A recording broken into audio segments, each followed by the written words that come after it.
Hi, guys. I can't hear Larry either, so this is going great. I can't hear you. This is why you pay Kevin the big bucks, to make sure that the audio is always top tier, and we're killing it. I guess they can hear me. I don't know. Comment section, can you hear me? Lay it on me. Oh, this is going great, everybody. Love it.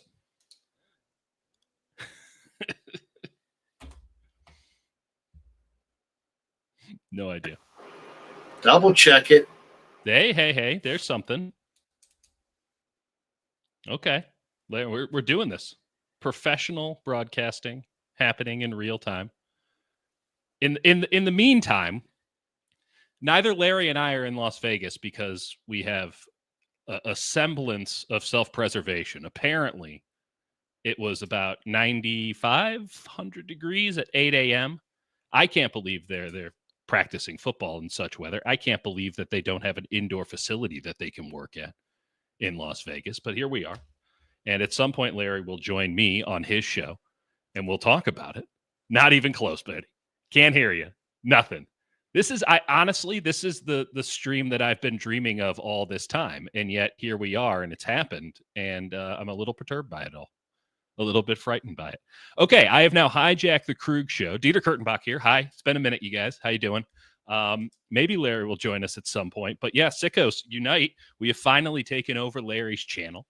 At some point, Kevin will stop this stream before I ruin all of Larry's ability to make money. I should probably say something about Pig and a Pickle. They do barbecue. I don't know who else is sponsoring it because I haven't been on the show in like 6-8 weeks. So we got a lot of stuff to talk about with the 49ers tonight. Jennings, I got some thoughts on the matter. I'm excited to talk about it. I don't think that anybody has posited what I think I'm about to posit on y'all. I haven't heard this take uttered or anything really remotely close to it. So curious on if I have a unique take or if I'm just another blowhard repeating everybody's same nonsense. We got to talk about CJ West, my boy from the NFL draft. Was a huge CJ West fan out at Indiana. Loved his tape. Couldn't get enough of it. My favorite guy to watch during this draft process.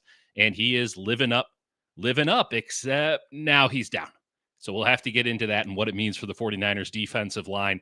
There's a lot of injuries. I think Kyle Shanahan today said there are 20 injuries just with the joint practice. And let's not forget that in the preseason week 1, 49ers were down 1/3 of their roster. In fact, more than 1/3 of their roster. They were down 33 of the theoretical 90 players that they could have. So what are we going to see on Saturday? Theoretically, we'll get into that with Larry. Who knows? But I mean, I still got nothing, Larry. I don't know what happened. We were talking beforehand. It says you're on mute, my friend. If you can unmute yourself. Now it's not working either. Wow. Should we redo the stream, Larry? Give a thumbs up if you don't want me to hijack your stream anymore, my friend. Okay, I'll keep hijacking. In the meantime, Larry's scared. Larry's scared about what I might say here. 20 guys down. And, okay, stuff like Nick Bosa has a neck soreness, probably just riding up the neck from having to carry an entire defensive line on his back throughout the entirety of training camp. Still not hearing you, Larry. This is the dream. I'm telling you right now. And then you're down just a tremendous amount of bodies. The 49ers are signing defensive linemen literally every day so that they can practice. This is an inauspicious start, folks. This is not where you want to be if you're trying to build into a team that can make the playoffs. And I think that's the operative phrase here, as I just do monologal stuff. And we can get into the chat. I have no ability to bring the stuff onto the screen, but we can get into some chat stuff in a little bit. This is a team that really needs to start fast, right? This is a team that they spoke ad nauseum about getting their business done early in free agency, making sure the guys who were going out fast. The guys who were staying were getting signed fast, and there's something to do with. Can you hear me now? Here. I can hear Larry Kruger. Larry, welcome to the Dieter Show on the Krug Show stream. Unbelievable, Kev. What'd you do? Was a mouse eating your XLR cable? What was happening? No, I hit the mute on the side of the mic with my hand without noticing. Good. Anyway, I apologize. I apologize to everybody. Well, listen, I don't know what I did to your streaming numbers during that. They either got boosted or the entire stock market has crashed. Either way, look at this one. Keep hijacking. Keep hijacking. At some Larry's point, mic has an injury. Yes. Larry's microphone, the 21st casualty of training camp. I believe you have some sponsors you need to call out, my friend. You know what? Should we just go take two? Here, hold on. This has been so bad off the start. Come back. Here I promise I'll give more takes. Here it is. Hold on. Damn it. Try it again.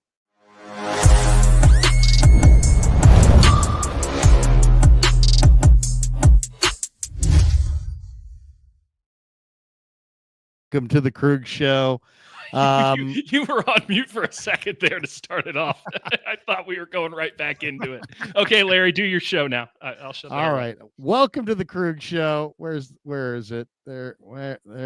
Hold on. All right. Take two, everybody. Welcome to the Krug Show Thursday night. Dieter in the house. Glad to see you all here. We are neither of us in Las Vegas. The Niners were in Las Vegas. We are brought to you by Pig and a Pickle, the best barbecue in all of Northern California. Check them out. They're in Emeryville. They're in Corte Madera. They're open 7 days a week from 11 a.m. till 8 p.m. or until they run out. Pig and a Pickle, the best barbecue in all of Northern California. Also, we're brought to you by Claw Daddy Arcades. They're a great follow on Instagram at Claw_Daddy_Arcades for locations near you. They're in Capitola Mall and Visalia Mall later on this year. And thanks to Sharp Corners, Sports Cards and Collectibles, 205 Cypress Avenue in Pacific Grove, California, along the Monterey Peninsula. My good friend Anthony Catania is at 831-521-5264. And he's a great follow on IG at Sharp Corners 831 on the gram. And if you're down in the Monterey area and you're a collector, sports enthusiast, check him out. It's got a great little spot down there. Dieter is here. We're fired up that he is. We wanted to talk a little Niners. We titled the stream Real or Fake Issues with the 49ers. And let's just get right into it, because to me, I want to start with the D-line. Today's story is that CJ West's knee buckled and he went down, and then they said hyperextended knee. He's probably going to miss a week. It doesn't look like anything's torn, but he's got the same injury that Mikael Williams has. The Niners have about 20 defensive linemen, roughly, in camp because of all the injuries. Kevin Givens has a pec. Mikael Williams has a knee. Jordan Elliott's got a back injury. Nick Bosa has got soreness, just general soreness. Yatir Gross-Matos with a knee. CJ West with a knee. It's like we could tell you who's healthy, much easier than who's hurt. Just Evan Anderson had a knee bruise. Sam Aquinu was working out on the side. I mean, it's absolutely unbelievable. Teron Jackson went down with a pretty serious injury. He's on the IR. Bradley Anai, who they signed from Utah, who actually had 3 pressures in the Denver game, and it looked like a pretty good player. He's on the IR. He's done for the year. So is the 40, and yet only really, Anai and Jackson are done for the year. Givens is done for a month. Everybody else is basically going to come back. How big of an issue is the rash of D-line injuries? Is it an August concern that's not really that much of a concern, or is this going to be like, they're in trouble here all year long at this spot?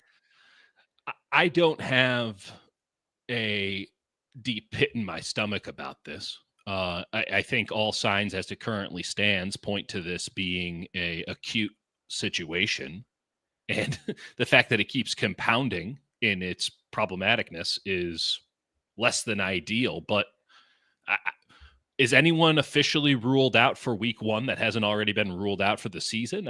Not to my knowledge. Givens. Okay. Givens is out for week 1. He's probably going to be out for a month. Yeah. Go ahead and say it. There's a lot. The beauty of this defensive line situation is outside of Bosa and, to a degree, Bryce Huff. everybody else, and I know the rookies are going to make the team, but like everyone else is fighting for a spot. Like Jordan Elliott, Kevin Givens, like Kalia Davis, Evan Anderson. I mean, are they going to make the team? In all likelihood. Is there a scenario that you can concoct in your mind that says, hey, they're not making the team, or one of those guys gets cut, or two of those guys get cut? Absolutely. I would argue that the depth of the defensive line, while maybe not bringing any level of prolificy, like that's not even a word. Like we're not going back to 2019 here. Like we're not turning into, they have so much depth, they're going to be dominant, but they got a lot of dudes. They have a lot of dudes, and I think they have a lot of NFL caliber dudes. It might be the baseline level of NFL level, but I think that they have guys, and we're going from a situation where Evan Anderson was arguably the best defensive tackle on this team last year. One of two guys who effectively could be considered defensive tackles for this team last year, along with Elliott. And I thought Anderson was better than Elliott. Evan Anderson's not entitled to a roster spot because there are so many dudes on this team. So they're in a good situation. If there was a position that could get injured like this, to this extent, the position that you are inarguably deepest at, and I will note the position that requires perhaps the least to get up and running at, like you have to get your legs under you. It's a physical thing, but it's not exact. It's kind of like running back, not exactly, not exactly a lot of stuff that you got to figure out. It's Chris Kusarek. Go, kill. Like they're not running a lot of complex stuff here. I think that they're okay, but ask me in a week and it might not feel the same way if some of these injuries continue to linger. They need to get guys back into the fold here before maybe we can call off the dogs and just say, hey, everyone will be back soon. But at the moment, it really looks bad. And as I was saying earlier, like they're signing a player or two every day to practice. They are having to get people on airplanes and fly them to Santa Clara or Las Vegas so that they can practice. So that is a less than ideal situation. It's not ideal that you're not getting. I mean, I think West had proven enough, but it's really bad that Mykel Williams is not getting these reps right now, because these were vital opportunities for him and for the coaching staff to figure out what it is he can do for this team at the beginning of the year. Be it a large role, be it a small role, like what is that niche that he can fill early in the year now that Huff is there to theoretically play opposite of Bosa?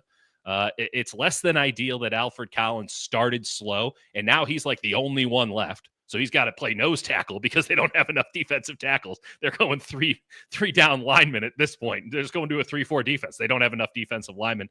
The winner in all of this, to maybe put a little bit of a rosy spin on it, Sebastian Valdez. The 49ers will very well know if Sebastian Valdez can play in the NFL or not by the end of this training camp, health permitting, because he is just getting every damn rep there is. And I think he looks the part. And I think that he's going to Wally Pipp a guy or two that we would have expected to make this roster. And there'll probably be some bureaucratic thing on the PUP list or whatever, but or IR. But Sebastian Valdez getting every opportunity, I think making the most of it. So if you need a rosy viewpoint on it, that's a win considering all the negative that's coming out of the D-line. I got a lot of thoughts on this one because it's like I kind of feel like I want to see the 49ers pick a lane. What are you?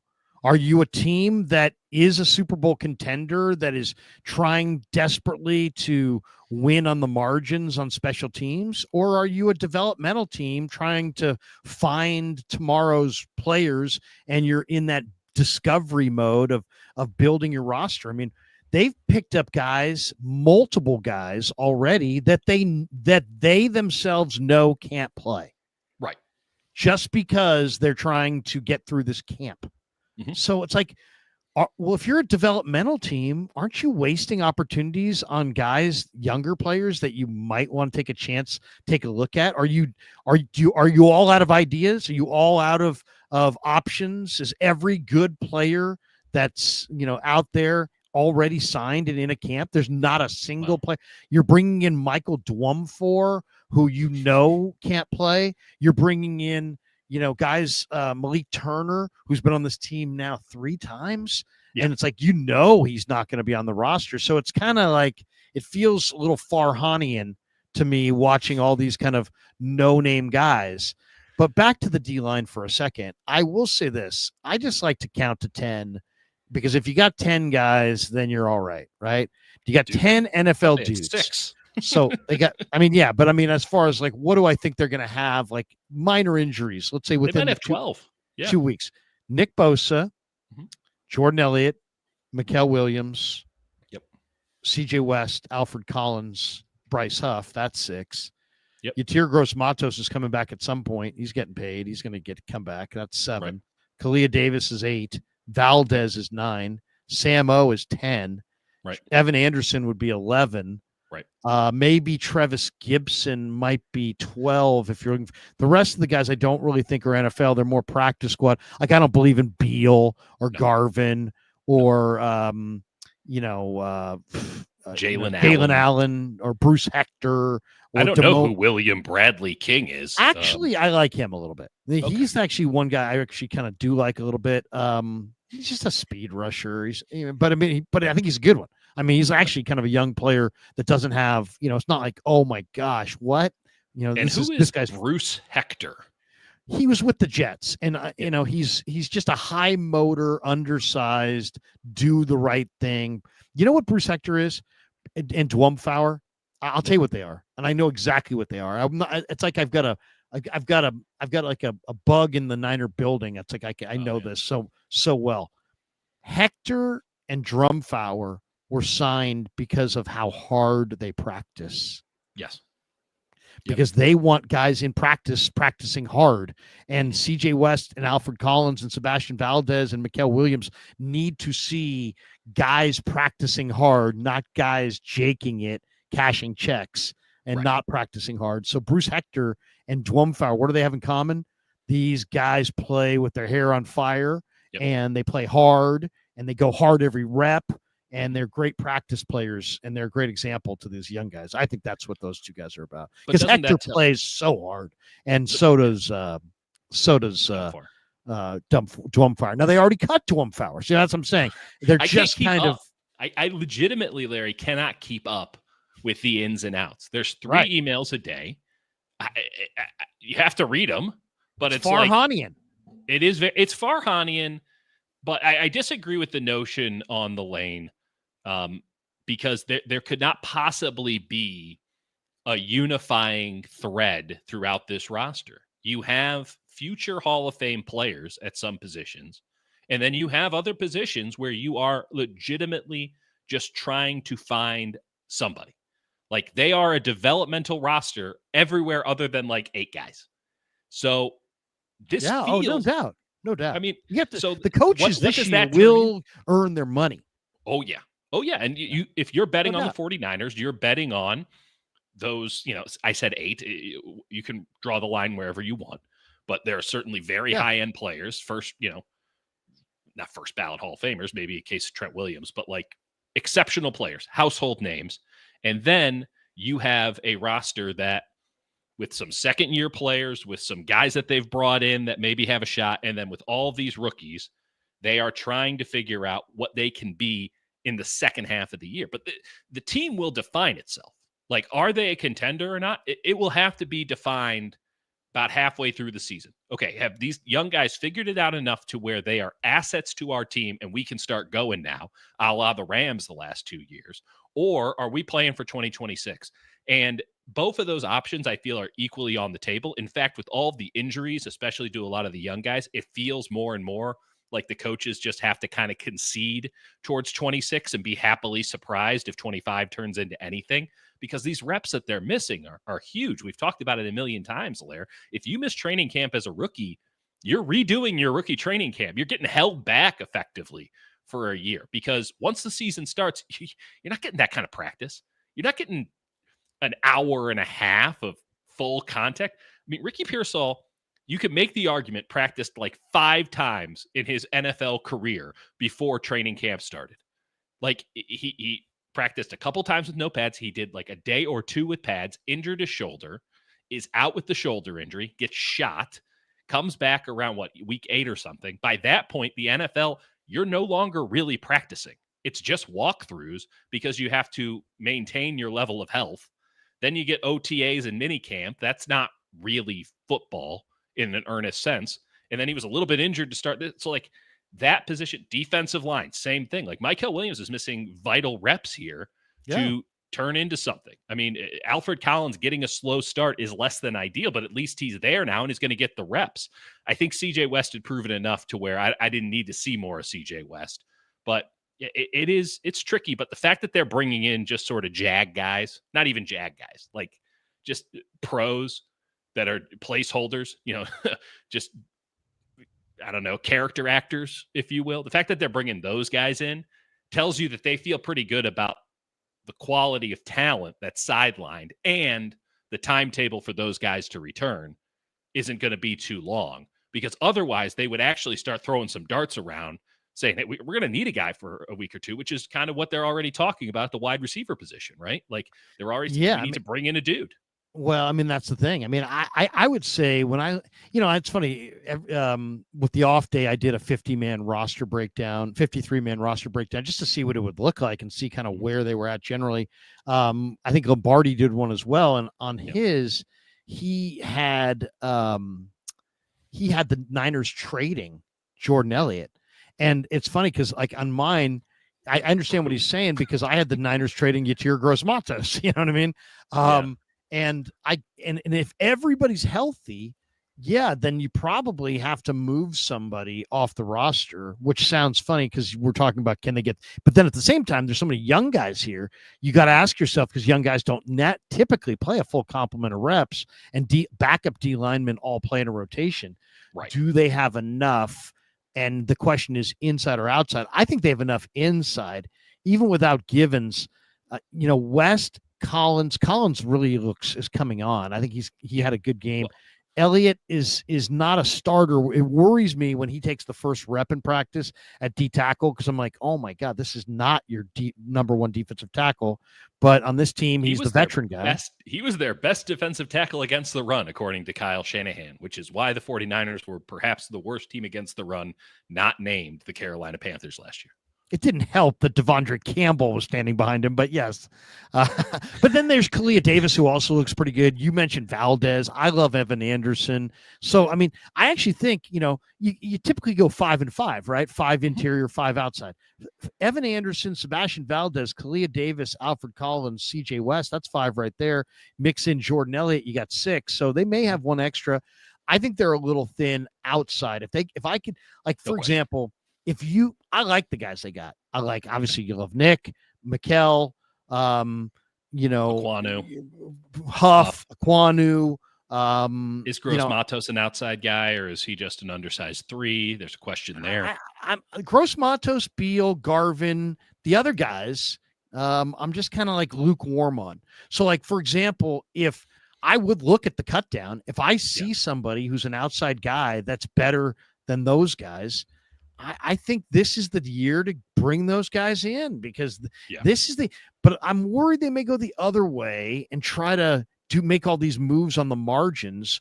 And it's because they're bringing in, guys that are kind of veteran retreads, like they're done evaluating. You need to keep evaluating now more than ever, because now you actually have guys around the league that are going to get cut in August 26th that are legitimately going to be better than your guys with better upside, and they're going to be out there for the plucking, and you need to pluck a few of these guys and hit if you're going to close this gap, and we'll see if they do it. So that's the first spot, is defensive end. If you see a defensive end out there that you had a good grade on in the draft, whatever, and it's basically, hey, is that guy better than Gross-Matos? Is that guy better than Trevis Gibson? Is that guy better than Bradley King? Is that guy better than Beal? Is that guy better than, these guys? If he is, get him in here. So, and I think I would have that attitude about a couple spots, but definitely that's how I see the D-line. Let's move off of D-line to linebacker. Real or fake, the struggles of Nick Martin in week 1. Before you jump in, let me just say this. Dieter and I have been debating the whole Nick Martin thing, and many of the things that Dieter has said about Nick Martin literally showed up on film in that first game. If this were the end of the evaluation, you would be correct. I would be incorrect. Correct. But when I looked at that film, to me, the guy who got who looked the best, but did the worst was Nick Martin. So I still think Well, I'm the going to be traits right are on this still one. there. But yeah, I mean, he had a couple plays, and I showed them in a video that I did earlier this week, where if you listen to the call was like, hey, Nick Martin's chasing the play down. But then if you go back to the snap and you realize where he was, you're like, well, wait a second. Where's the linebacker on the side of the play that it went to? Where's the middle backer? Why is the guy on the other side? And this is kind of what Johnny Holland described to me. He's like, this is what makes this guy special. He's got sideline to sideline range. I asked Saul, or I didn't ask Saul, but somebody asked Saul, I believe, this week about Nick Martin. He's like, hey, man, it's his first game in a year and a half. He's got sideline to sideline range. He's got a lot of great traits that we love. We're not worried about all the missed tackles. But there were a lot of missed tackles and a lot of falling off blocks, which to me are falling off tackles, which is, to me, the missed tackles, it doesn't bother me, because missed tackles, you can miss tackles for a lot of reasons. Falling off blocks means that he might not be strong enough. And that's a concern, because he was weight room strong enough. But Saleh and the defensive coaches feel confident in Martin. How do you feel about Nick Martin? Is he a problem, or is he a real problem? Is he a fake problem for the Niners? It's not a real problem. I'm not gonna. I could do the victory lap thing off of the tape, but the problem is then you go out to practice and he does flash. There are moments when you're like, God damn, that guy can move. Now, does that matter if you're going up against the 49ers second string, which we kind of already know isn't all that great? I don't know. But the physical traits, or at least the speed, is really evident, and it's intoxicating. It's intoxicating for him to watch somebody move that fast, and if he does make the tackle, clean stuff up that he has no right to be in the play on. The problem is when they actually played another team, he was completely lost. But it's his first game. He'll get many more opportunities here this year and next year and the year after that, because he's a third-round draft pick, to speed up to that. Now, I'm not going to, the play strength is a real issue. And the guy who was most impressive in that preseason game to me at the linebacking position, and I thought there were some decent performances, Bethune. but I thought Bethune was fantastic. And I've never been a Bethune defender. I haven't liked him, because my concern with him was always, sure, he's smart. Sure, he's a mean son bitch, but he's not big enough, and he's going to get tossed around. And that's still probably going to be the case for him. But he played with a force. He played with a conviction. And the game was certainly not too fast for him. He was playing in front of the Denver Broncos in terms of the mental aspect of the game. So to say that Nick Martin couldn't get to that point would be ridiculous, because Nick Martin is a far more physically talented linebacker when it just comes to foot speed. And when you have a defensive line, the way that they have tried to structure this team is they're going to have a big defensive line, and then they are going to have fast linebackers who are just flying around. They want to go full Schwartz on this defense, and there is a lot of validity to that style of play. So it's too early to say that Nick Martin is good, bad, in between, whatever, but he is starting as low as you can start, because he has not assuaged any fears about his. The killer on the Oklahoma State film was, unless it was right in front of him, unless the path was super clear, he wasn't getting there. That he didn't actually seem to understand the linebacking position and how to do it. He was totally lost in coverage. And when you're playing slow, or when you're thinking you're playing slow, and if he's playing slow, he has no purpose. You have to give the kid the benefit of the doubt, given the time he was off, all that. It's not as if he hasn't been playing football. They've been practicing football every day. But first time against another team, we're going to see it through, and he's going to get ample opportunity. I bet they throw him out there even more than they initially wanted to against the Raiders and against the Chargers sidelines. I don't think it's anywhere near that. But if he has another disaster class against the Raiders, we're going to be having that conversation this time next week. By all accounts, he's a high-character kid. He's got his, good head on his shoulders. He can run like the wind. Again, I never liked the pick at 7. Back's arms widening, and they all see it, but they all stay home, and this guy is like charging upfield. Let me tell you, I was rewatching the All-22 this morning, and I'm like, wow, it is preseason for the refs too, because 9 out of 10 of these plays that had any gains are getting called back for obvious penalties.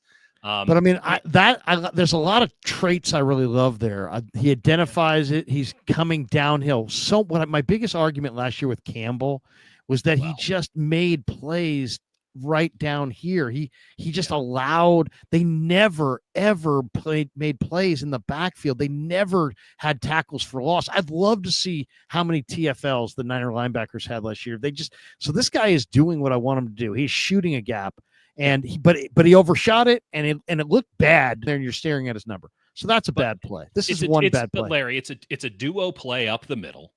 And in that situation, yes, shoot it if you see it, but you also have to know that tight end's coming over and that you need to get outside leverage on him so that Bethune can clean it up, because that's the Mike's job in duo.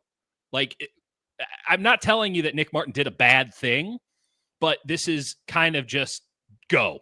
He's thinking too much, and then he's not running it as he should. He's just trying to hit something. So I'm going to chalk it up to over-eagerness being on the field for the first time in a long time. Big reason why the other one I want to show you, though, is this one. West did a great job on that play. It's a duo block. They bring it over. 2 linebackers should make. The guy who sees it and comes rolling downhill is Martin. And then somehow, even though you got all these bodies here and it's a play going this way, he somehow gets through the trash and still almost makes an amazing play. And when you watch this on the TV copy, and I love guys play to make, I'm not criticizing Martin, isn't that he doesn't have one elite physical trait, which is speed. The question is he over relying on it? And if they had to play him in week 1, given the very limited information that we have in all 22 right now, I mean, this dude is going to get so burned in play. You can't play linebacker that way at the NFL level. You can get away with it shit in the Big 12, but you cannot do that at the NFL level. He's a rookie. He hasn't played. Not a 2-day deal. They also need the young guys. And even the best teams need to create some level of cohesion. And last year, they just straight up didn't practice. Not even with all the injuries and stuff. You were there, Larry. I mean, you could have taken a nap during training camp. And there's been a couple of days that I've been there where it's like, man, this is not that interesting. And I'm So they were on the Raiders turf, so they don't have probably the same facilities inside. What did you see today on the field? You saw the Niners stretching. Did you see that? The 49ers were stretching today on the field. There are people that are making a big deal about this, that Denver was stretching on the field and the Niners weren't. Like, the Niners are the one football team in the world that would take the field without stretching. I always thought it was bullshit, Larry. I don't need to stretch. People need to absolutely pump the brakes. If you're going with absurd takes like, what, they need to stretch. Come on. Are we really assuming that the 49ers are playing football without stretching at all? People think that they're just running out of the locker room. Hey, we're here. And that's like, I mean, no, they're obviously stretching somewhere. And today we saw they must be stretching indoors. They do stretch. They absolutely stretch. Well, there's only one way to know, Larry. We're going to have to ask Kyle Shanahan if they stretch. I'm going to have to. I nominate you. Kyle, are you guys the only team in the NFL that doesn't stretch at all before going out there? I mean, I can't even get that out. Okay. Already the PR staff would be pissed. Everybody would be pissed. Kyle would be pissed. Everybody would be pissed. Yeah. I'll say this. I subjected myself, and there's no other way to describe this, subjected myself to the first 10 minutes of The Build, the in-house nonsense that the 49ers put out there. It's hard knocks. Is it good or is it not good? Oh, it's god awful. It was physically painful. I turned it on. I'm comatose, right? I got 2 kids. They don't sleep. I've been up since 4. Yeah. And I'm just like, I need to just be comatose for a while on the couch. It comes up and I'm like, okay, I'll watch this, for journalism. And they're doing like a ride along with Brock Purdy going to the facility. And I guess they fired the editor because he just kept rambling. I mean, they were just, it was just like, Brock, we get it that there's only so many platitudes on the planet and you've used all of them twice now. Like, please cut away from this. It was brutal, but they had a cut in to Kyle's first meeting of the year where he's talking about building up a callus. So maybe they're going too hard. I don't know. I'd like to think that you need to play football to be good at football. And they've had this issue no matter who's been in charge of it. This issue has happened forever. It's in perpetuity. And by the way, every other NFL team is also dealing with injuries. Perhaps not to this extent, but like they're playing professional football. Young guys get injured more than anybody else because they're not physically ready for the NFL game yet, coming from the college level.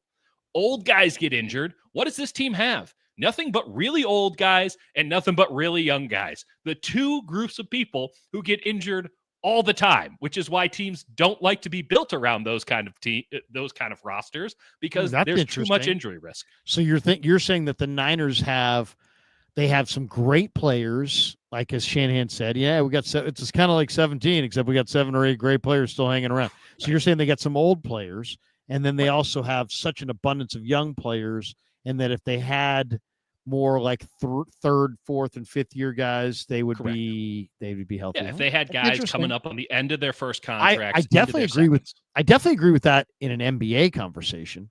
Like if you had NBA rookies and NBA old guys like the Warriors had, I'd much rather try to get it done with, who wins championships in the NBA, guys in their prime. It is interesting. I've had people suggest to me that the Niners practice harder than other teams. I've heard that. And the Steelers practice, they tackle to the ground at training camp. The Steelers, they don't seem to have this same issue. They don't. I mean, it's perplexing. And they've tried. All I would say, if you said, give me your honest to goodness, you know football to some degree, you've been involved, you have an opinion. If take the Niners out of it, people can't be unbiased about their team. Just take Team A, we're talking about, has a lot of injuries, and you're in charge of eradicating this problem.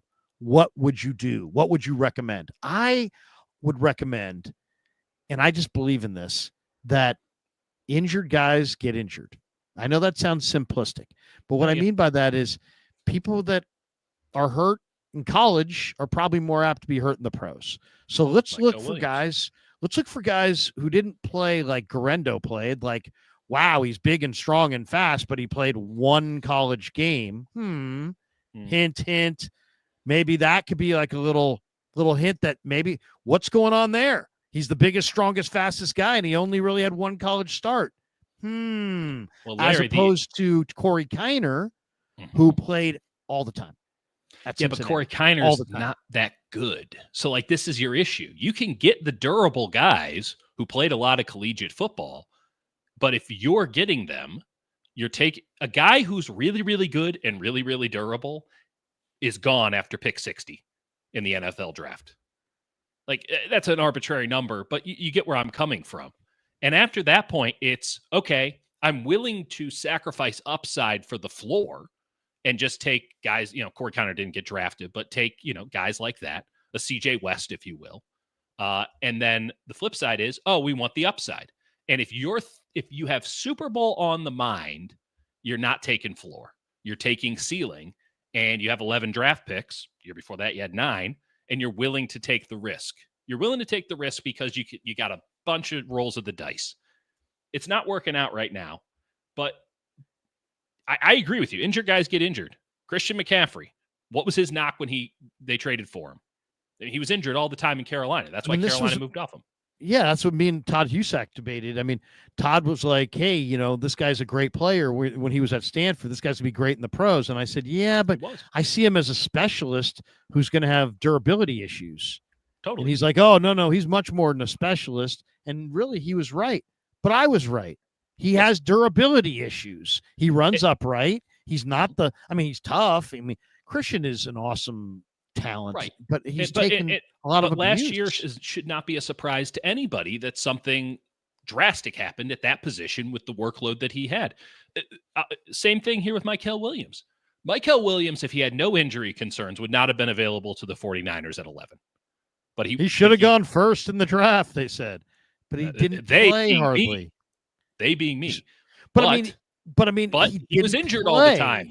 Yeah, correct. Well, when he did play, he flashed like a sumbitch, and even when he played injured, he flashed. The problem is that doesn't matter if you can't play. Best ability is availability. Problem is you're trying to build a Super Bowl team, and if your only good ability is availability, you're not very good. The Niners think they really got something in Mykel, and hopefully they do. But I'll say this: the old scout who I used to work with in the Canadian League, who was a genius, the great Joe Woolley, who built the Eagles, drafted guys like Seth Joyner and Reggie and all these guys. This guy was really a great personnel guy. And, you know, he had so much wisdom about things. And he'd be like, you know what? Guys who love to play find their way onto the field. Guys, just because you're great at it, doesn't mean you love to play. Guys who don't love to play find their way off of it. Well, and you don't, if you ask every guy at the combine, they come in, we met with 27 guys. If you asked all 27 guys, do you love football? All 27 guys are going to say, yes, I love football. Unless there's one maniac who's like really nuts. And there probably honestly I'd draft that guy just for his honesty. Yeah, seriously. It's like, and also just because he's probably a leader, because he probably goes to the beat of his own drum. He doesn't give a shit what anybody says. That's probably the guy. But to be fair, that's John Lynch was like, that's the number one thing. We want guys who love ball. And it's like, okay. Well, sure. If he loved ball so much, how come he missed? He only played like 30% of the snaps, and an ankle injury kept him out the whole year.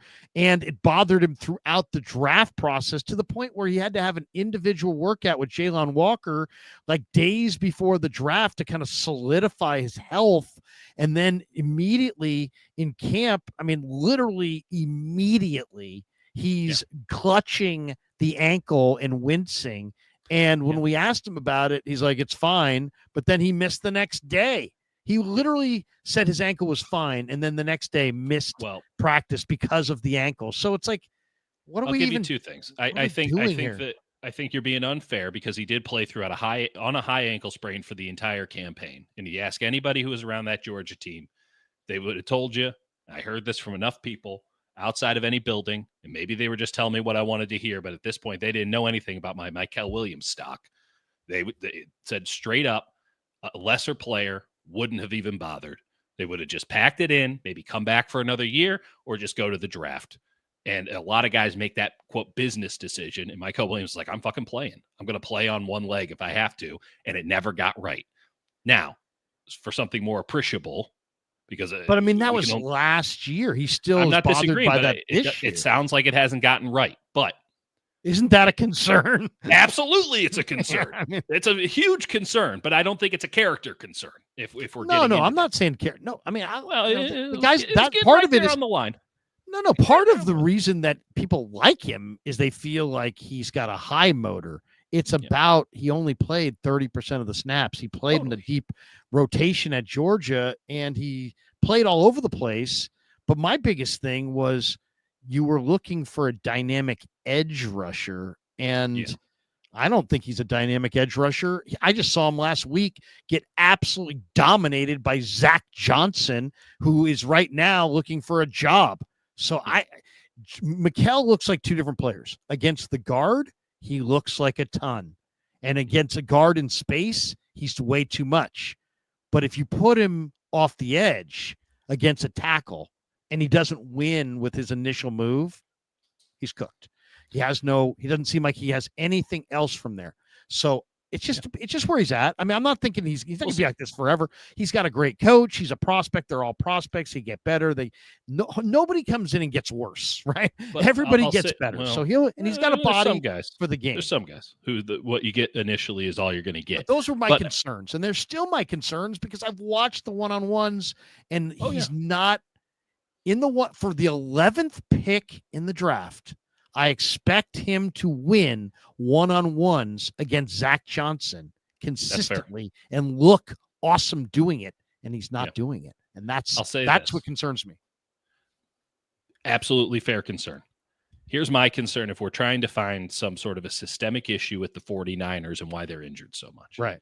It's because they preach going out there, being tough, practicing hard. But the second there's an injury, and this is anecdotal, this is my observation and the observations of people that I talk to, or loosely, it's the second there's an injury, they all the way down, shut it down. They get very sensitive about injuries. They don't carry the thesis all the way home. They want to be tough. They want to play hard. They want to get that callus going at training camp. But the second someone's got a little something, they're gone for days. Nick Bosa's neck is sore.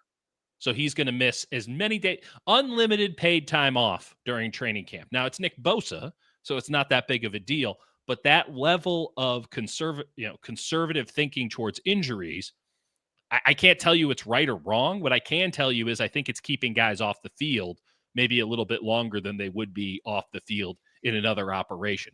I don't think that they have guys tough it out through injury so that they can get reps, but they keep preaching how tough they need to be before anyone gets injured. So I think that their threshold of what an injury is lower than most, and their threshold of what healthy is higher than most. And that manifests in a situation where you have Isaac Arendo out there, doesn't look injured at all. I get it's a shoulder injury, and they're just going to keep him out for forever because, well, it's a shoulder, and we have a very high standard of what healthy is for a shoulder.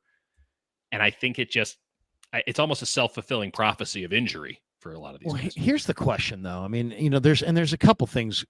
First of all, for anybody who's of any age and has watched the 49ers in the 80s or in the 90s when they won championships, what do you remember? They got to the Super Bowl a lot. And guess what? Every time they did, Joe was there, Jerry was there, Roger was there, Taylor was there, Jones was there, Rathman was there. Almost all of their first team defenders they had were all there. They got to the finish line and played at the end of the year great football and won championships. And they didn't lose star players. So it's not like this is like, oh, well, nothing you can do. There is no answer. No, that's bullshit. There is an answer. Walsh believed strongly in taking it easy on the guys in the beginning of the year because he knew that he wanted to he knew his team was going to play in January and he wanted them to be fresh in January. So the Niners didn't other teams were banging heads in season. The Niners took off the pads basically after just did walkthroughs while everybody else is banging heads throughout the 80s and 90s. Now less teams are doing that. More teams copied them. So there's less overall abuse to the bodies period. But every Niner team that he had in Seifert too, all those years, every time they got to the Super Bowl, they had basically a full contingent, and very few years did they lose their main guys to injury. I mean, very few years, if ever.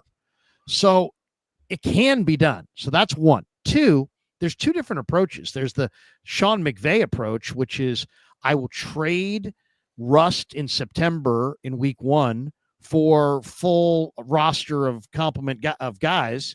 That's the approach he wants to take, where Shanahan is a believer, as you said before, in kind of building the calluses. And he's a believer that you need to build those calluses to get through the rigors of an NFL season. Right. And so let's just put it down. I mean, what side are you on? Are you with McVay? Are you more with McVay? Rest your cash and play them when the money's on the table and get a full complement of guys week 1, or are you a Shanahan where no, I'm a little bit more old school. If you want to block and tackle and be good at block and tackling, you got to practice blocking and tackling, and you need to build up calluses, and you can't just keep everybody out and flip a switch. What camp are you in? I'm absolutely on Team Callus because you see when it works out that it's magnificent. I mean, the Rams every year are hoping that things click together. And one year it did. It just all came together. And I suppose the Niners are making the same gambit in the opposite direction. Whereas if we stay healthy enough, if we can get through training camp, early part of the season, then come.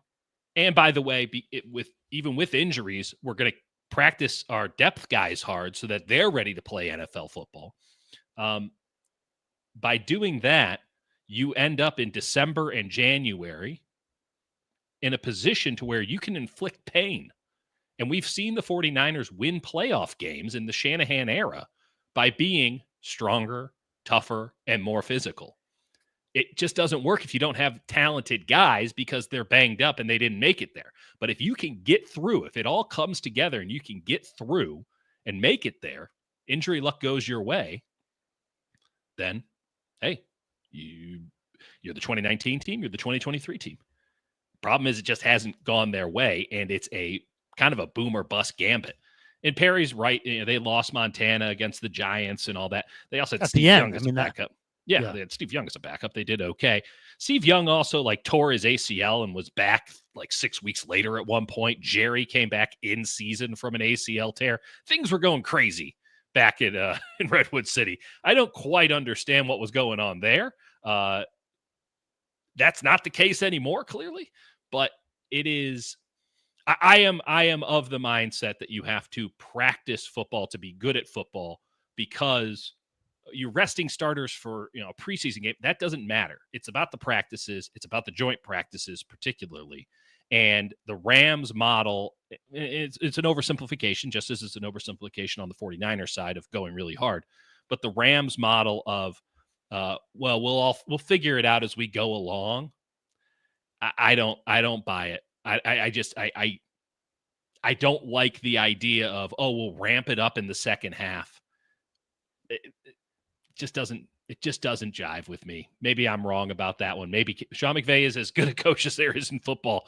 Maybe he's got it all figured out, man. But I'd like to think that come December and January, where the game of football fundamentally changes towards physicality, you'd like to have some tread on that tire so that you can inflict the pain. I would say, I've used to be an old school guy. I've built the calluses, but for this year's team, first of all, I think you got to, like everything. If you ask anybody any question about football, the right answer should always be, it's a case by case basis, right? Course, yeah, no matter what in life. Everything's a case by case basis. It's not that, you can't just have these steadfast rules.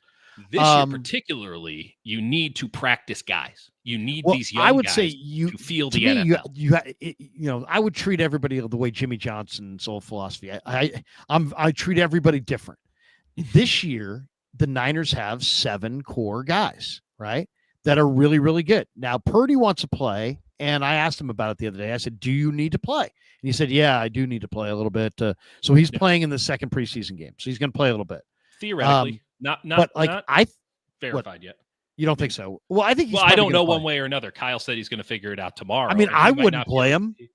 If it was I'd me, I would sit the 7 best guys.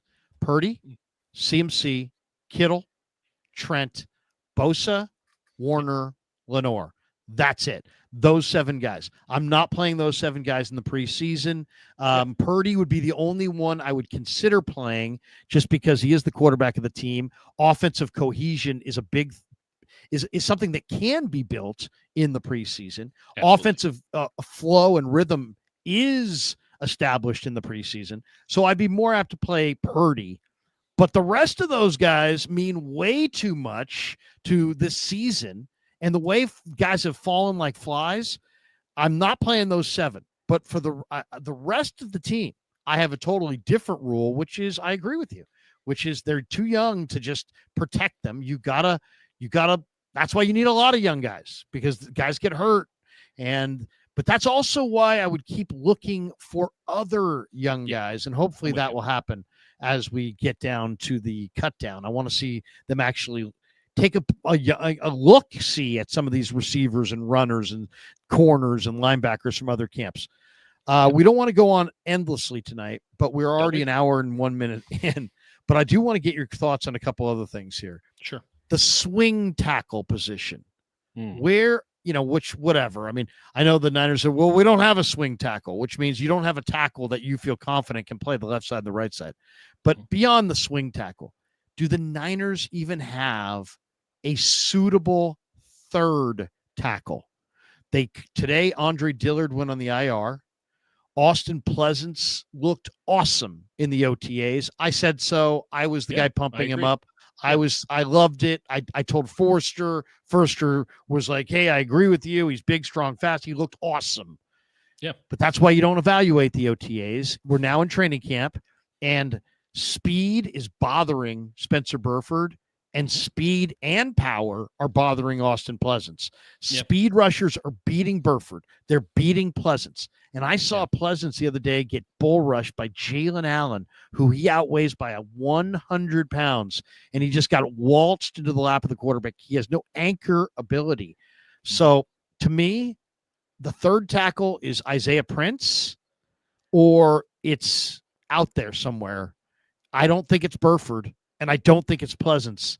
And I know some people would say you're overreacting. No, I know personnel, and when I see it, I'm decisive, and I've decided that Burford and Pleasance can't do it. Now, trust me when I say this, but if you don't want to, go ahead, put Brock out there and look what happens if those guys have to pass block. It is not going to be pretty. And you just invested $265 million in a quarterback.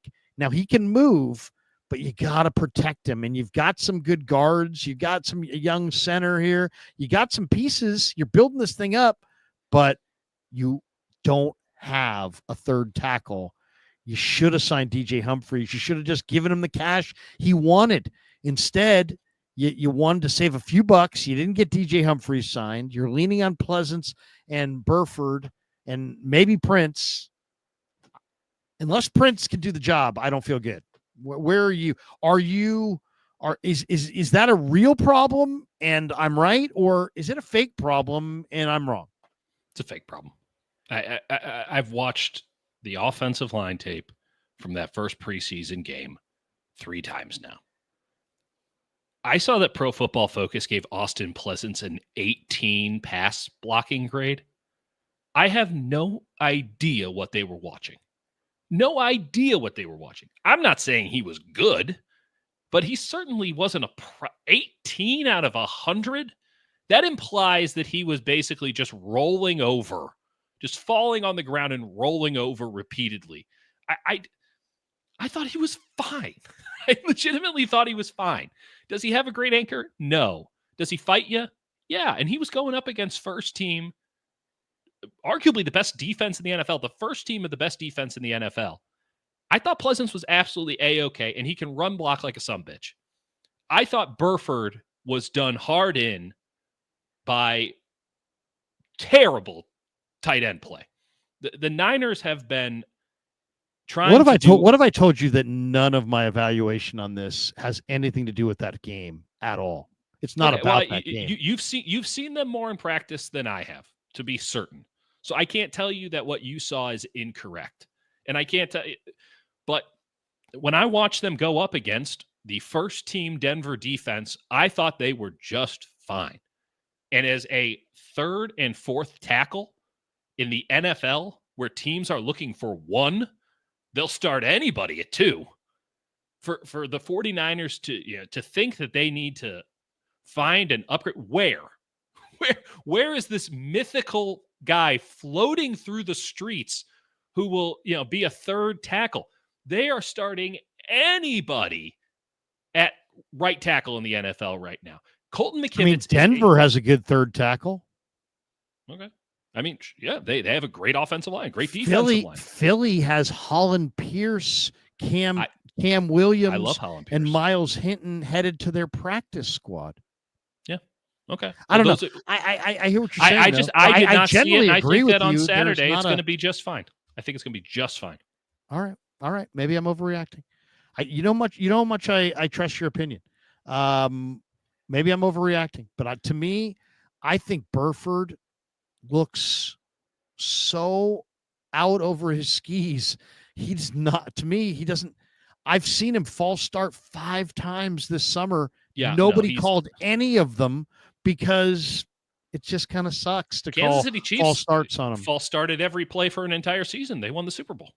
I know. I mean, Lane Johnson looks like he's false starting left and right, but That's Lane right. Johnson's going to the Hall of Fame. I'm worried about Burford getting the quarterback killed. He's the left tackle. I'm worried about Pleasance because Pleasance got bull rushed so bad by Jalen Allen. And then speed rushers, there was a couple, I don't know if you were there the day that Huff beat Pleasance and Pleasance Just didn't straight up, touch yeah. Huff, didn't Right. touch him, never touched him. No. And I'm not implying in any here's the way one that that these kills two are me. Here's great the one that options. kills me. I just This think is there's a false idea of what the level of tackle play is in the NFL. Offensive line play in the NFL has never been worse. It's just never been worse. This is the one that kills me. Chris, Mr. 49er. Ursery is killing it on Houston, according to reports. Should have been the pick instead of Collins. Yeah, I totally agree with that. They should have gone with Ursery, Arianti Ursery from Minnesota, who was looks like a guard, but is playing tackle and is playing really well. I'd love to see him against a speed rusher. He had a lot of problems with that at Minnesota because he's same thing with Holland Pierce. I love Holland Pierce, but like right around the corner because he's too big. I mean, the Niners have a template of what they want to do. And I just want to make sure that everybody's on the same page with me here. Colton McKivitz is a $15+ million a year tackle in the modern NFL. Aaron Banks, who every opposing coach and scout that I talked to said, there's your weak link. We're going to attack him ad nauseum, and they did it. We're going to attack him. Of all the offensive linemen on a bad offensive line last year, he's the one we're going to attack, and the tape bears it out. He got $77 million. It's never been worse. And I wouldn't be so quick to think, hey, let's go somewhere else. The grass, I'm telling you right now, is non-existent on the other side. So just because the grass is brown on our side of the fence here, which I'm not going to disagree with you on, doesn't mean you're getting grass anywhere else. I think these two guys can step in and play. I mean, when you watch the Niners O-line, you're like, man, they're horrible. But then when you look at where they're graded mid-pack. So in the grand scheme of things, are they horrible, or is just all line play, as you say, really bad around the league? I will stay with this, though. I don't think Burford is fast enough to play tackle. I think he's a guard. Think about it this way. All the time you've been watching pro football, how many guys have really gone from they were a guard and now they're a really good tackle? I mean, it's just, it doesn't happen that much. Joe Thuney did it last year. He was pretty good. Yeah. But I mean, he had a whole career. He's an all-pro. The guy was really good. Okay. Let's move on to the next one. This is another concern I have.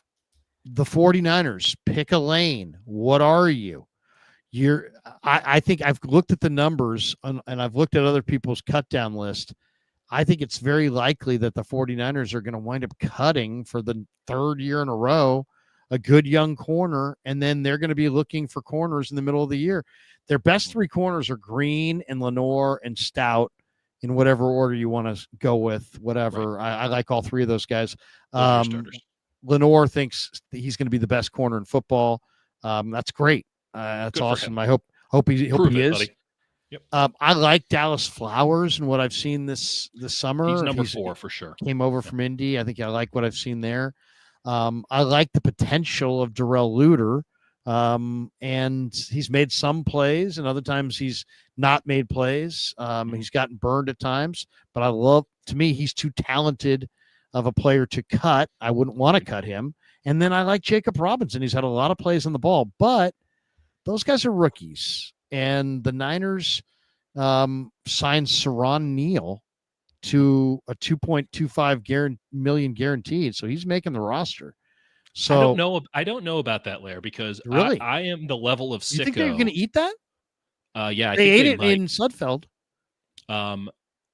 So I have been spending, when I've been there, to be fair, have not been to every practice. Just got back into the rhythm of things here after Pat leave. I've been paying very annoyingly close attention to special teams setups. And Saron Neal was signed not because he's a good corner or safety. It's because he's a special teams ace in theory. He's running with the twos. He's running with the twos in special teams. There's no impediment to him running with the ones. He's running with the twos. That's not justifiable to keep him on the roster. He's not He's not a number one gunner.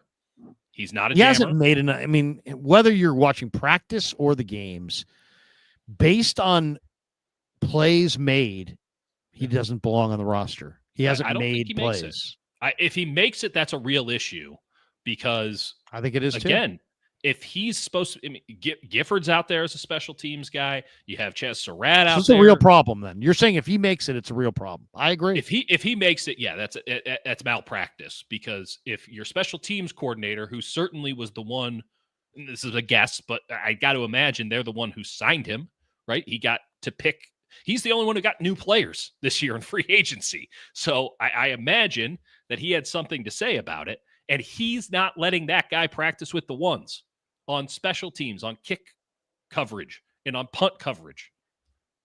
Isn't that pretty telling? Like, I'd be stunned if he made the team, frankly, just given what I've already seen. And so if he does make the team, that would be stunning and not in a good way. Well, I mean, he's being outplayed by Derek Canteen, clearly. Yeah. 40 is outplaying 33, clearly. Well, and Chase Lucas is absolutely playing better than him and is a good special teams player. Trey Brown has been better than him. So who would be your top 6 corners? If I told you can have 6 corners, obviously we know your top 3. Who's 4, 5, 6? Yeah, I mean, my 4 or 5. I mean, I would take Robinson personally, and I would Flowers. just do and Flower. Yeah, Lenore, Green, Stout, Luter, Flowers, Robinson is who I would take. I don't think those are the best 6, and I don't think that. Did I know Lenore, Green, Stout, Luter, Flowers, Robinson 6? Oh, you said Luter. Yeah, Luter. I think Luter makes the team. Okay. Apologies. I would do the practice squad back and forth thing with Lucas so that you have a backup nickel that you trust. And I would put Robinson down pretty much every game. But I would want to keep Robinson on the roster. I wouldn't play the cut down day situation. If you want to cut him a little bit into the season to try to get him on the practice squad, I think you'd have a better shot of that. I would rather have Trey Brown than Lucas even, but Lucas has been good at camp. I mean, the preseason game was very good. He's looked good when I've seen him out there at camp. They, for some reason, really trust him, even though he was garbage last year. I think that my guess is that Robinson will get cut and that they'll keep Lucas on the 53. I think that's a mistake. I would definitely not. Robinson will get plucked. I think any young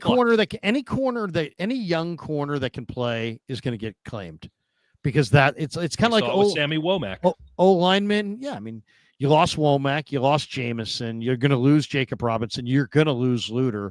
Yeah. I don't think you'd lose Chase Lucas. I think he'd get through. I think Trey Brown would get through. I think so too.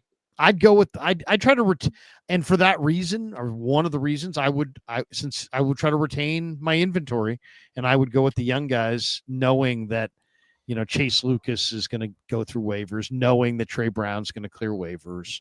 Yeah. That's the route I would go. But I think that's a real problem. I think it's a real problem. If Saron Neal, because look at it this way: is he a safety or is he a corner? I don't know what he charts does. List him as a safety. Well, what he should be is an unbelievable gunner, right? Like, because that's a perfect, like, if you're a tweener between safety and corner, then you should be a really good gunner. He's not running with the ones as a gunner. Dallas Flowers is. That's not good. Well, but they're also using Flowers in other special teams as a return man. Yeah, and I would say this. Yeah. He's bad at that.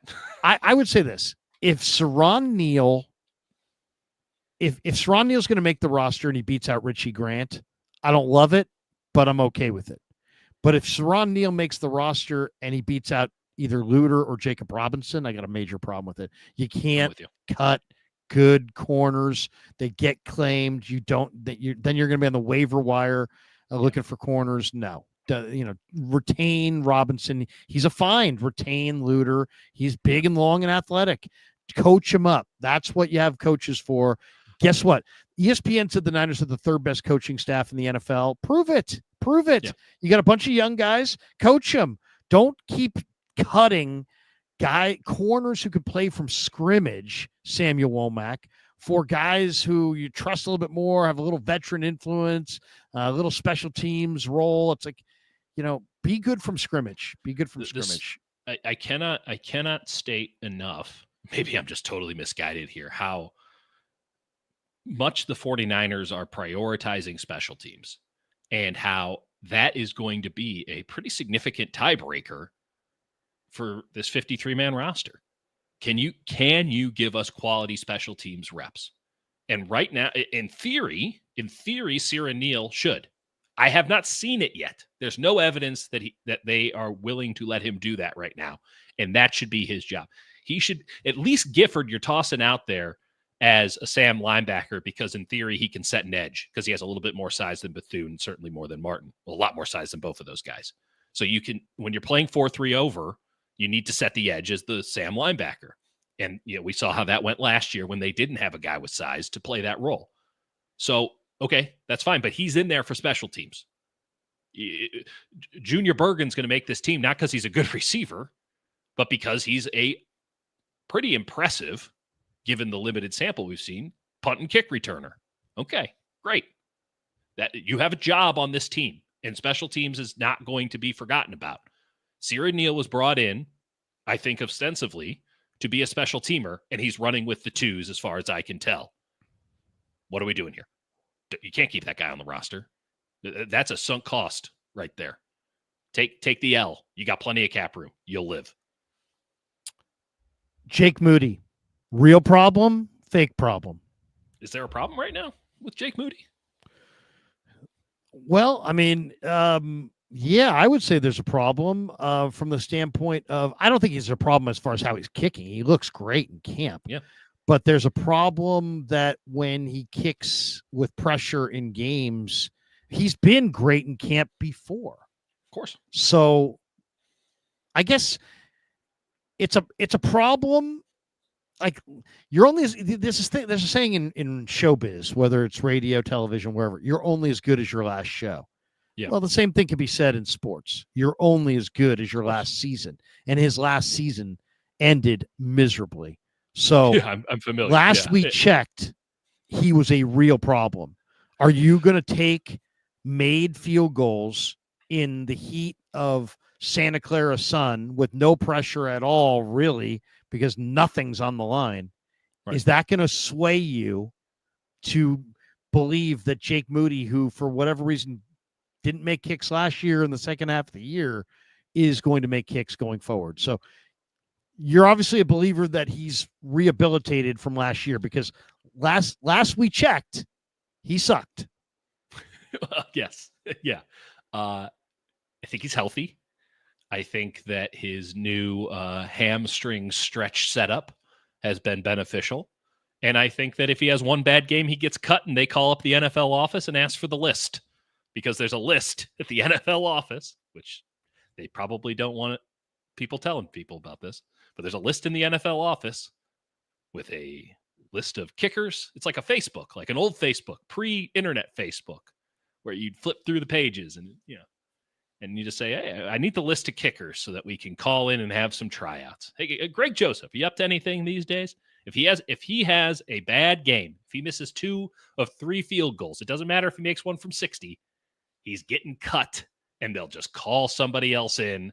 And like Matthew Wright looked good last year, come on down, and they're going to be playing kicker roulette like half of the other teams in the NFL. And you know what? Fine. So is it a problem? No, because there's an easy rectification to all of it. You just call the league office and ask for the list.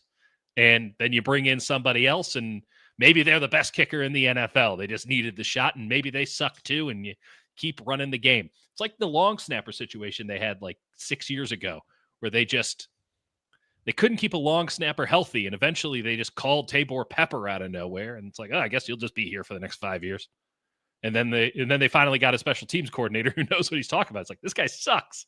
And they go and they get the fire hydrant John Weeks, and now they have the best long snapper in the game. Like, I'm not going to.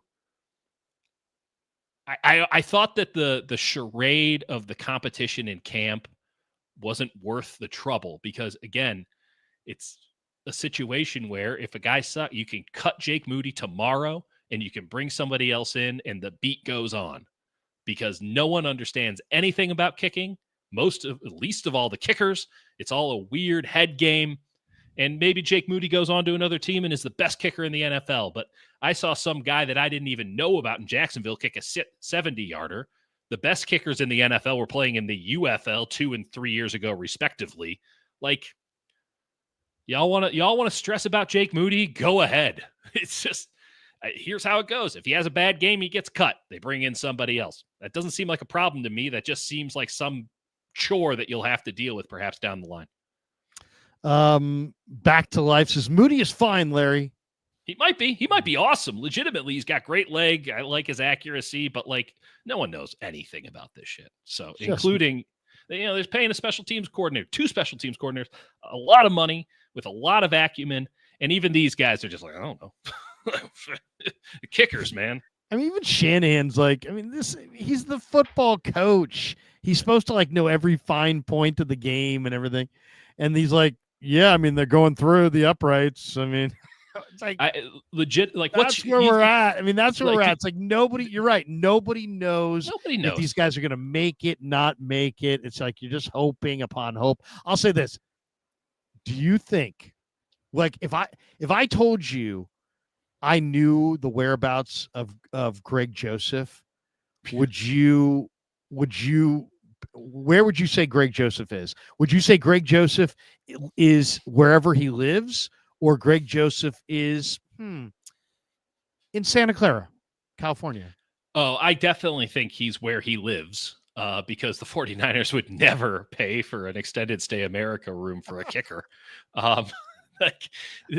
Greg Joseph is back at the commune where all the kickers live together and away to call from an NFL team. And that's where the list comes in. Like, where is Greg Joseph? Do you follow him on Snapchat? Does he have that little? No, he's probably in. You want to know where your kids are? You can find out. Probably if it's Smyrna Beach, Florida, practicing at a high school field every day. And Greg, I'll tell you this: Greg Joseph's probably going to play on 2 other NFL teams this year because he's at the top of the list. You need one? Come on in. It's like an Uber. You just call up a kicker. Greg, when you're sleeping at night and you picture yourself kicking, are you in a Dolphins uniform, a Browns uniform, a Panthers uniform, a Titans uniform, a Buccaneers uniform, a Viking uniform, a Packer uniform, a Lion uniform, a Giant uniform, a Commander uniform, a Jet uniform, or a Niner uniform? Because he's played for them all. That's what I'm saying. Meanwhile, Brandon Aubrey's laying bricks, and or was it Bates was selling bricks? He's unbelievable for the Lions. Brandon Aubrey was just like hanging out. Like no one knows any of this stuff. And I'll tell you this: I spent a lot of time back in a past life dealing with kicker stuff as it pertained to recruiting, and I got pretty tight in with sort of the kicker industrial complex. And even they don't know what the hell's going on with these guys. No idea. I knew a high school kid that could bomb one from 65. He had every offer in the book. Unbelievable kicker. Goes to Georgia. Full ride as a kicker, which is pretty rare. And he was good at Georgia. Sniffed the NFL for like a week. Like, no one knows. No one knows. And you say, oh, well, he doesn't have it between the ears. Listen, at this point, it doesn't look good that he was a 3rd-round pick, but it doesn't matter. Once you get into camp, it doesn't matter. Doesn't matter if you're a 1st-round pick or undrafted free. It doesn't matter. And at this point, all that new car smell is out. You've already gotten the depreciation on this thing. If you need to cut him, you can just cut him. It's not an issue. I'm sure this is Greg a great Joseph idea. is available. I have become deaf destroyer of words. Says Jed has a whole gaggle of kickers in his soccer team. What if the Niners use their 2 soccer teams that they own as proving grounds for potential kickers to try to discover the next, whatever, Morton Anderson. It's not Justin Tucker. All right. We've saved the best for last. Have we now? Real or fake, the wide receiver issue with the Niners? Is it a real issue or is it a fake issue? And this one I think is really interesting because there are a lot. Well, I don't want to lead you in any direction. I'll just tell no. Feel I'll free throw to lead me. Well, I would just say this. it's easy right now when you're looking at a bunch of guys like, Malik Turner, Robbie Chosen, Tariq Owens, Junior Bergen. You're looking at these guys going, they got real issues. Where's Debo? Where's Ayuk? They don't but and in the present, like week 1, they may have real issues because they're not going to have Debo. They're not going to have Ayuk. They may not have Jennings. If they do have Jennings, he'll be rusty. They're not going to have Demarcus Robinson. They're likely not going to have Jordan Watkins. And they're probably not going to have somebody else because they lose somebody every time they play football. And there's 2 more games between now and then. That means that, like right now, their healthy receivers that are good that will be there week 1 for sure right now are Ricky Pearsall. Yep. Now the second guy would be Jacob Cowing, who is that doesn't technically scare the 2. you. I mean, that's the 2. That's Russell Gage, there's your Junior 3. Bergen, and maybe Robbie Chosen. That's your receiving core right now. Yeah. Are you where? I mean, this is a 5-alarm fire. But Larry. Ayuk's coming back. No, he isn't. But I mean, look at it this way. He is coming back. He's definitely coming back. He was running on the field the other day. I don't know when he's coming back. But he's coming back at Thanksgiving. But my point is this: eventually, you could have Ayuk. You only have room on a roster for 5 or 6 guys. That's right. Ayuk, Pearsall, Jennings, Robinson, Watkins. Oh yeah, you're at 5 right there, and you still have Cowing, Gage, and you want Bergen on the roster. So if everybody's rolling, at some point you could have 8 receivers, which may be 3 too many. So on one hand, you could be too deep later in the year, but you could be too deep early in the year. So what say you? How is this a real problem at receiver, or is this a fake problem at receiver? Well, I mean, maybe the 49ers can call up the NFL and be like, hey, can we just get an extension on that whole week 1 thing? We just need a couple more weeks and then we're going to be really good. It's a huge issue. Ricky Pearsall should have been your number 4 receiver going into this year. That was if you scripted it all out, you asked John Lynch a year ago, Ricky Pearsall is your number 4 receiver going into this year because you have Robinson or Debo, whomever, but you have a solid Z. You have Ayuk as your X, and then you have Jennings as your 3rd down guy, 3rd and 1. And then Ricky Pearsall comes in and he can play all the spots, and they can pick and choose where they throw him in there, and he can be a fun impact player, kind of a gadget player. He's your number 1, and there's not even close to somebody who's number 2. Not even close. It's Ricky Pearsall or bust for as long as Juwan Jennings' calf is just going to be a little bit tight, which might be a while. As long as Demarcus Robinson is going to miss the first 3 games, right? And then Ayuk, Matt Barros is an incredible journalist, and this has nothing to do with Barros. This is not impugning him in any way. But when he asked, specificity is important. When he asked Kyle about the wide receiver room the other day, it was all bunched together, right? Like, how are you feeling about the receiver room? You have a lot of injuries, as you just laid out.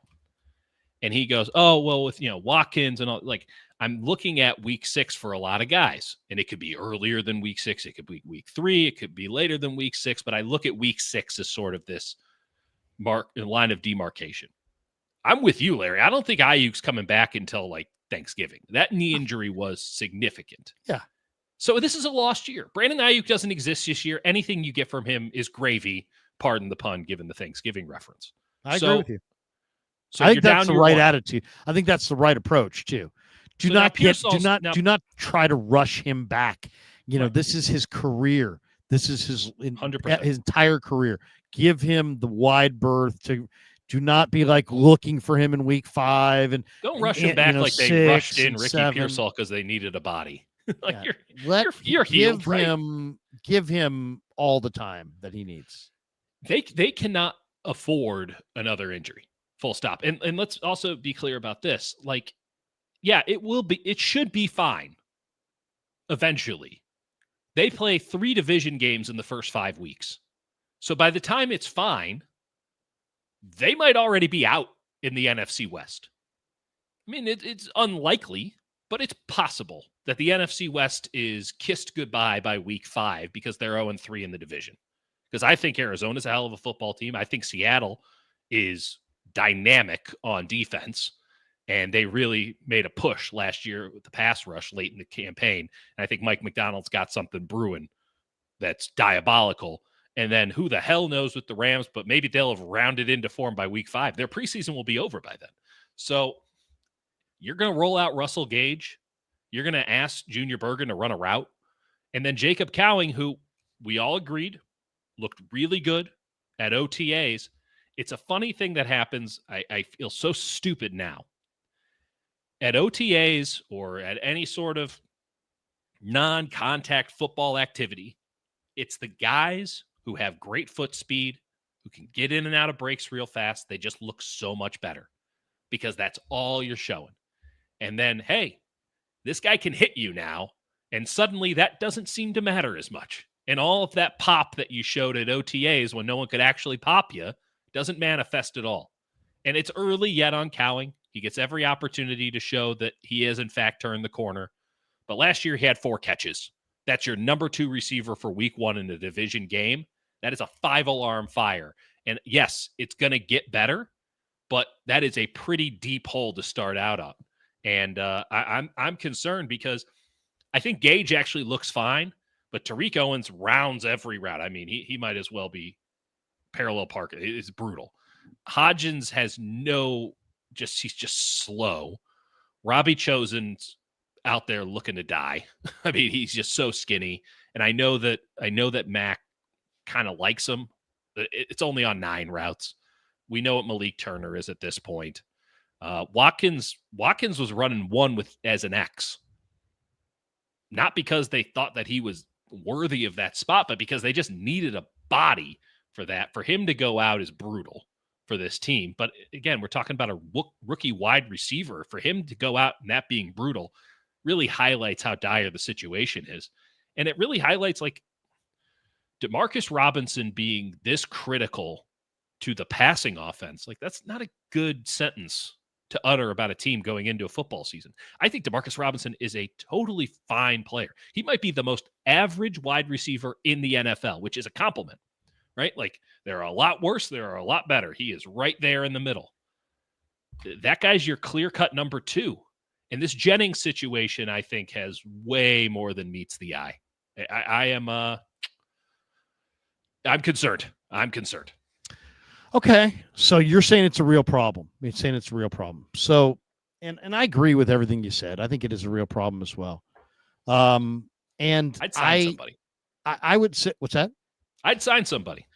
So that's that. You're taking me right where I want to go. I knew. We're not just complainers. We're idea problem men. Solvers. We're problem solvers. We're idea men. So there's a lot of different ways to look at this for sure. And Matt Barrows asked about Amari Cooper and said, what about Amari Cooper? And he's like, well, it might be the right move now, but it might not be the right move later. And they're hemming and hawing. And I don't know if it's about cash or if it's about his age or blocking other receivers. But there's a lot of options. There are a lot of receivers, and there's a lot of different ways to play your hand. But there's no doubt that if you look at this objectively right now, I think it's a very reasonable position to say on week 1, just based on what we're looking at right now, that the Niners will be without, in week 1, Ayuk, Jennings, Robinson, Watkins, and obviously they've moved on from Debo. So they're down quite a few guys. So there is an opportunity for some receiver that's not on this team to impact this situation. Yeah. Who do you want it to be? You can, I did this whole exercise last week. There's Tyreek Hill rumors. There's Amari Cooper. Keenan Allen has gone back to the Chargers. He's off the board. Yeah. But there's trade options if you want to go try to make a trade. There's crazy options if you want to go try to pick up, Kadarius Toney. He's crazy. Showed up to his first day at the NFL without cleats. I mean, he's got issues too. But what do you give me? I've got a name. I've got a name. You know me. Of course I got a name.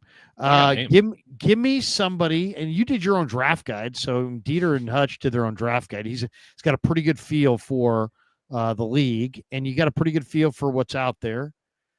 You know, is there a move you would like to make for a receiver or two at the deadline? Because there's definitely, especially in the first, let's say, month, there's room for a receiver. The question is, what kind of receiver? Who do you want? You know, what are you looking for? Based on what the Niners have done recently, right? They brought in Robbie Chosen. What does he have? Why do they like him? He was here. He knew the offense. They brought in Malik Turner. What does he have in common with Chosen? He was here. So like through this camp period, they're going for guys. They don't want to coach anybody up. They obviously don't like the guys that are out there right now. And they're like, hey, give us guys that at least can practice and know the plays, and we'll get healthy. But at the cut down, now we're talking about players that they may have liked in the draft process. Now we're talking about players that they may have tried to trade for. Now we're talking about Kendrick Bourne shaking free of New England and others around the league that could fit the 49ers. So if you could add a receiver, what receiver do you want to add? Well, he doesn't even play receiver anymore, Larry. His name is Bo Melton. He plays corner. I like that's a good one. They have converted him to cornerback in Green Bay. Bo Melton might be my favorite football player. I love Bo Melton. This is Max Melton's brother. Max plays for the Cardinals. He plays corner, and now Bo plays corner. He moved from receiver to corner for Green Bay. They have so many receivers. That's right. This guy's a great athlete. But he was a hell of a receiver for Green Bay. And he's coming from a system that is, pretty cut and paste.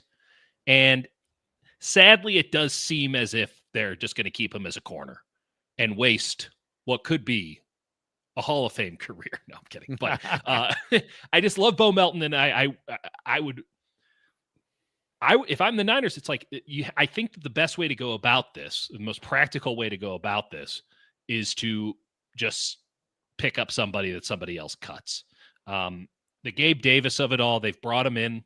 They talked to him. I'm sure there was a money thing. I'm sure there was some injury concerns that carried forward. I don't think they weren't the only ones, right? Because the Steelers looked at him too, and they didn't sign him. There is the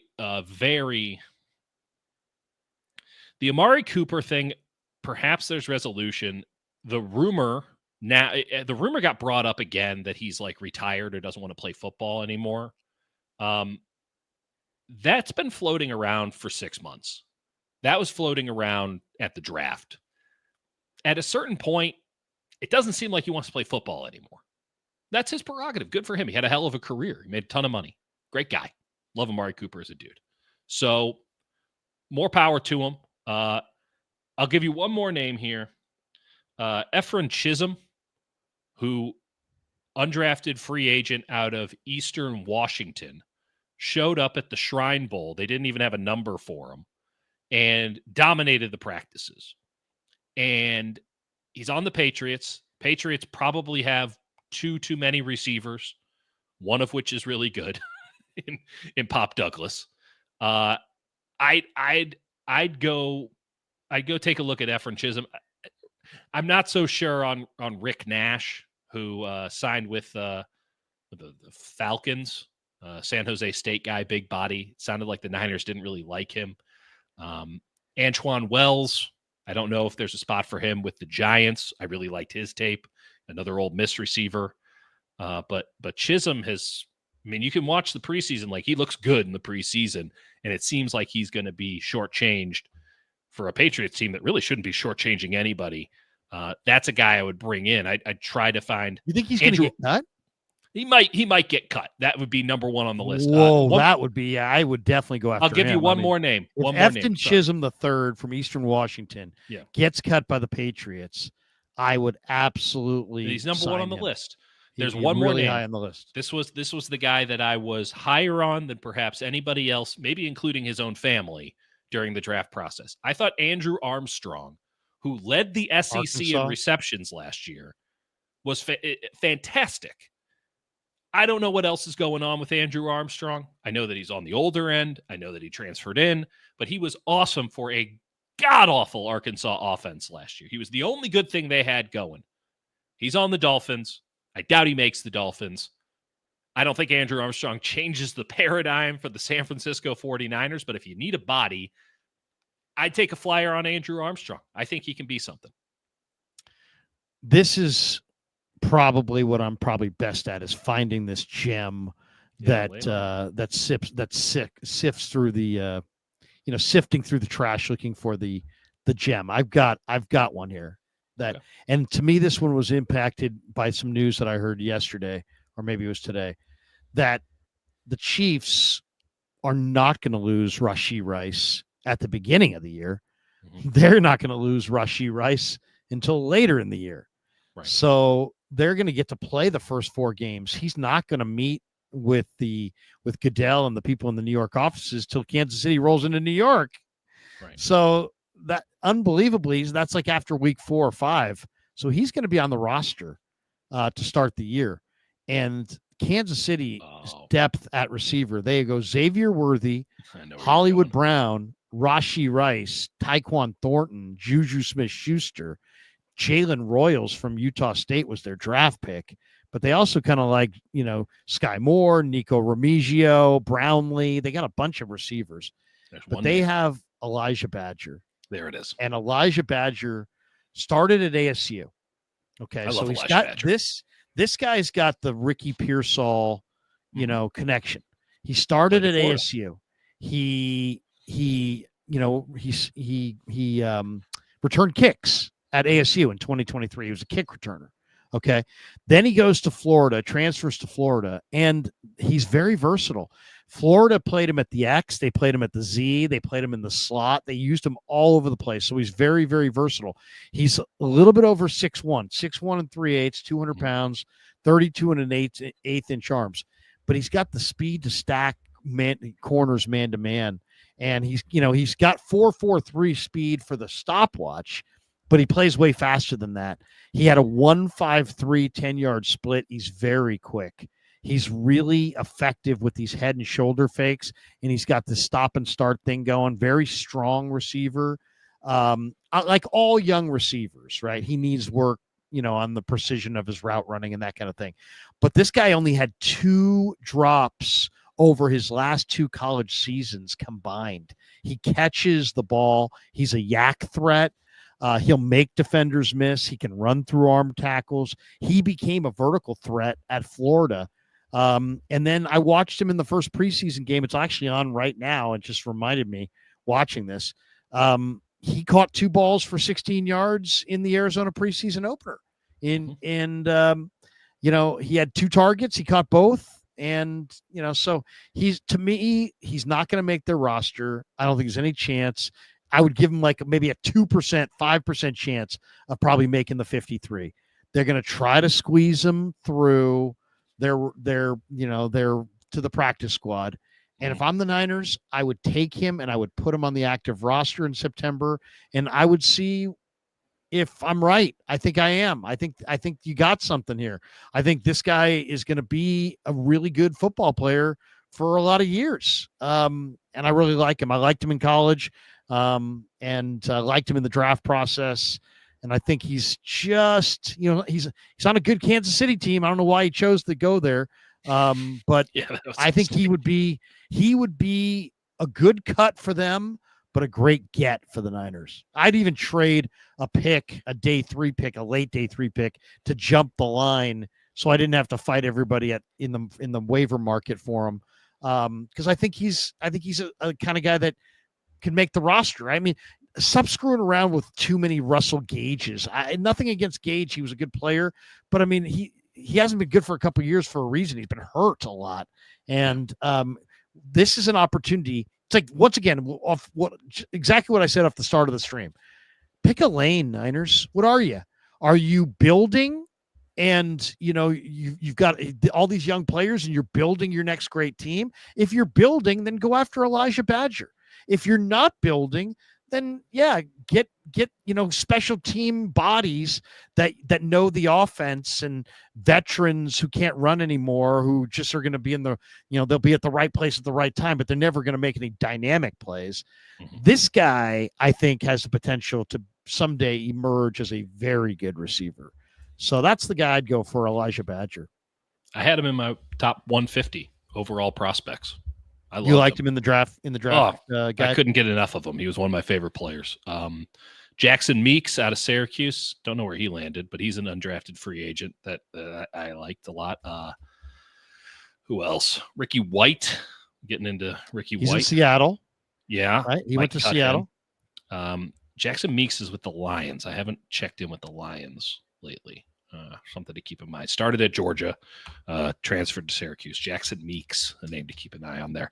Again, I don't know if any of these guys solve the problem, right? But it's a body with more upside. That's probably not what Kyle Shanahan's going for. I would see if Julio Jones has been working out. I'd be willing to give Julio another shot. That's interesting. He is, obviously he's a guy that Kyle Shanahan knows and loves and appreciated for a lot of years. I'm just wondering where it doesn't feel like Kyle. Conley retired, and in earnest, it doesn't feel like Kyle has a safety blanket veteran receiver that he can go to. I think he wants Gage to be that guy, and they're using him on special teams like he's going to be that guy. So maybe one, do a young guy. Last one before we get out of here. You're a football fan. You've watched a lot of the preseason. What do you think? Is there you have non-Niner thoughts and opinions, I'm sure. What have you noticed in the preseason that's caught your eye that makes you go, that's really interesting? Seattle's defense. You're a big fan. Has a real shot. I don't know if they're going to be very good in week one, but I will tell you this. They're going to be chaotic. They are coming from every angle. Like Mike McDonald was tame last year. He was tame in the preseason, and it was exotic. He was doing some interesting stuff in preseason.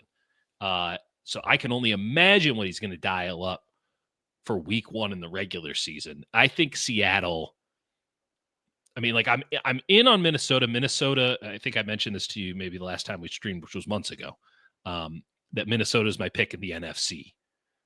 So I haven't seen anything that talks me off of that yet, even though their receiver situation is kind of challenging right now. Maybe they're looking at some of these guys. But Seattle, Arizona and Seattle, both of them, I want stock. And Seattle, particularly that one preseason game, I'm like, oh, we're doing this in year two. Mike McDonald's got this thing dialed up in year two. And that defense, don't forget, gave Brock Purdy absolute fits on a Christmas to forget when he was with the Baltimore Ravens. That's why he got hired in Seattle. He needed a year. He's ready to rumble now. And then I'm going to throw one more at you. Yeah. The joke that I've been telling people, and it's not a very good joke, is that the best player at 49ers training camp has been the schedule, with the way that everyone's talking. Like, oh, well, the schedule's so easy that, the Niners can't help but be good. You'd think that was their best player. They talked about so much. Oh, the schedule. This is why I never want to put too much stock in the schedule, because shit changes year to year. The Niners can go from the Super Bowl to winning 6 games, and bad teams can get good. I don't think the Carolina Panthers are going to be a particularly good team because their defense is god-awful, but I think they might have something on offense here. I wasn't the biggest Tetairoa McMillan fan, but he gives them exactly what they need at the X-wide receiver position. He looked like him and Bryce Young had a connection that is going to reap immediate and awesome benefits. This Coker kid that they got, he's like their 4th receiver. He's better than anybody other than Pearsall the Niners have right now. That's at least going to play in week 1. I think Carolina might actually have not top 10, but definitely top half of the NFL offense. And if you're already just penciling that in as an easy win, I would, I'm not saying they're going to lose that game to the Carolina Panthers on Monday Night Football, What a pick, ESPN. That's how you get people to pay $30 a month. But my goodness, I think Carolina might be a feisty team in an NFC South, which is going to have a lot of shootouts. Yeah, I mean, the only thing I'll say about that game, it was the Browns. Yeah. They did lose by 20. Andy Dalton was pretty much the guy that night. He was 13 of 19 for 101 yards. He won't be playing. I will say this, though, I love Amani Bailey and from TCU. He had 3 carries for 21 yards, and I don't think he's going to make that team. There's Chuba Hubbard, there's Rico Dowdell, there's Etienne, there's Blackshear. They got other guys. I'm not sure if Amani Bailey's going to make it. He is electric. I would definitely like to see an Amani Bailey. I know the Niners, there's only so many backs you can have, but man, if that guy's out there, I would love. They're trying them all, by the way. He's electric. They're running through them, man. They're calling up anyone they ever knew. I know. I will say this: the couple things that jumped out to me so far. One, I think the Patriots are back. I think I think Drake May is going to be solid. They got a really, really good secondary. It's like you forget about New England. The secondary is really solid. You got Kyle Duggar at strong safety. Jabril Peppers. They benched Kyle Duggar today. Here's how good they are. Kyle Duggar's second string on that team now. Well, they should, because the kid from Cal, Craig Woodson, is fantastic. He looked really good. You have Peppers. You have Christian Gonzalez. You got Marcus Jones, who's a really good nickel. They also have DJ James. They signed Carlton Davis away from the Buccaneers. They've got some guys. They actually have some guys. They've had a really good offseason. They added Travion Henderson, lots of receivers. They've improved their O-line. The quarterback's better. I'll say this. I like that backup quarterback, not Dobbs, but Ben Woolridge. He's a Bay Area kid from Pleasanton. He looked really good against the Commanders last week. So I'm bullish on the Patriots. And then I've always been a big fan, and I know a lot of people weren't a big fan of him, but I love Cam Ward. And Cam Ward is showing in the Titans camp. He's yelling at these guys. He's getting up at 5 a.m. He's doing all the work. He's just showing. He's exerting his leadership capabilities. He's going to be really good. I don't know if it will happen right away, but I'm a big Cam Ward fan. That was a great get. They have their leader. He is going to be a difference maker. I think Tennessee, even though they had Levis, they made the right decision to just say, screw that. Let's go. Oh, really? Cam. You think that they should have moved on from Will Levis, who put out perhaps the worst quarterbacking season anyone's ever seen? A lot of people were like, hey, man, he's a young kid with talent and he's got a big arm. Don't go quarterback. They have so many other needs. So was Josh Rosen. Cam looks great, though. I'll tell you this. Great. Tennessee, I'm not willing to do it because I haven't put in any time on them. And I'm not the biggest Cam Ward guy. But anyone's better. Because it was also Mason Rudolph on that team last year. So it's like, hey, two cases of addition by subtraction. And then that team, their offensive line was horrible last year. True. And they brought in Dan Moore, Kevin Zeitler. A good deal of talent on last year's team. I thought last year's team was like a great bet for the over. I think it was set at like 6.5, 7. And I'm like, I like a lot of their defense. I liked a lot of the talent on that team. And when it fell apart, it fell all the way apart. We're going to find out if Callahan can coach, because when you have a disaster season like the Titans had last year, most of the time, in the NFL, they'll one and done you. Most of the time they look at the coach and be like, is this guy any good? And I never got any of that coming out of Nashville. Now you get the number 1 pick. You got Ward. You already have Ridley. You have enough offensive talent now. You got old man Callahan working on your offensive line with some talent there now too. The defense still has 2 absolute all-world players on in the middle in Sweat and Simmons. Like, this Titans team, I'm not saying playoffs or anything, but they should be mediocre. They should not be picking in the top 10 next year if their head coach can coach at all. That's what I'll say. Well, and also, it's just like, if for those who, the back to the schedule thing on the Niners, a lot of people think the Niners have just a cake schedule, and I get it, because it's the easiest schedule It's the easiest schedule in like 15 years or something like that. Yeah. But the last last two teams that have had the easiest schedule also finished with losing records. Also, I think it has to be worth noting that the Niners went 1-5 in the division, and the division sets up to be absolute six wars this year. You love Seattle, other people love Arizona, some people love the Rams. I think any way you slice it, what we can say definitively is that none of these division games are going to be cake, and none of them are going to be gimmies. So that's 6 tough games right there. I would say if you're really going to look at the Niners schedule, if you really take a close look at it again, what you're going to see is they got 5 or 6 games that on paper they absolutely should win. That's it. Cleveland. That's it. But I mean, that's in Cleveland, and the last time they played there, they lost. Yeah. Much better Cleveland team that time around, to be fair. Yeah. But, I mean, it also just kind of goes to show. I mean, it's like there's a lot of people going, well, now the Niners are saying, what did you think of Shanahan's comments to Sirius XM where he was like, hey, we hope we can just, make the playoffs and get better as the year goes on. It's 100% the right way to go about it. I think he's being honest, to be honest. Yeah. I think that was the most candid he's been, right? Like when he talks to the local media, he understands that it's going to the local market for all intents and purposes, even though it's disseminated everywhere in this very flat world we live in. And all fans, if you have the standard of success that the 49ers have had historically, don't want to hear about just making the playoffs.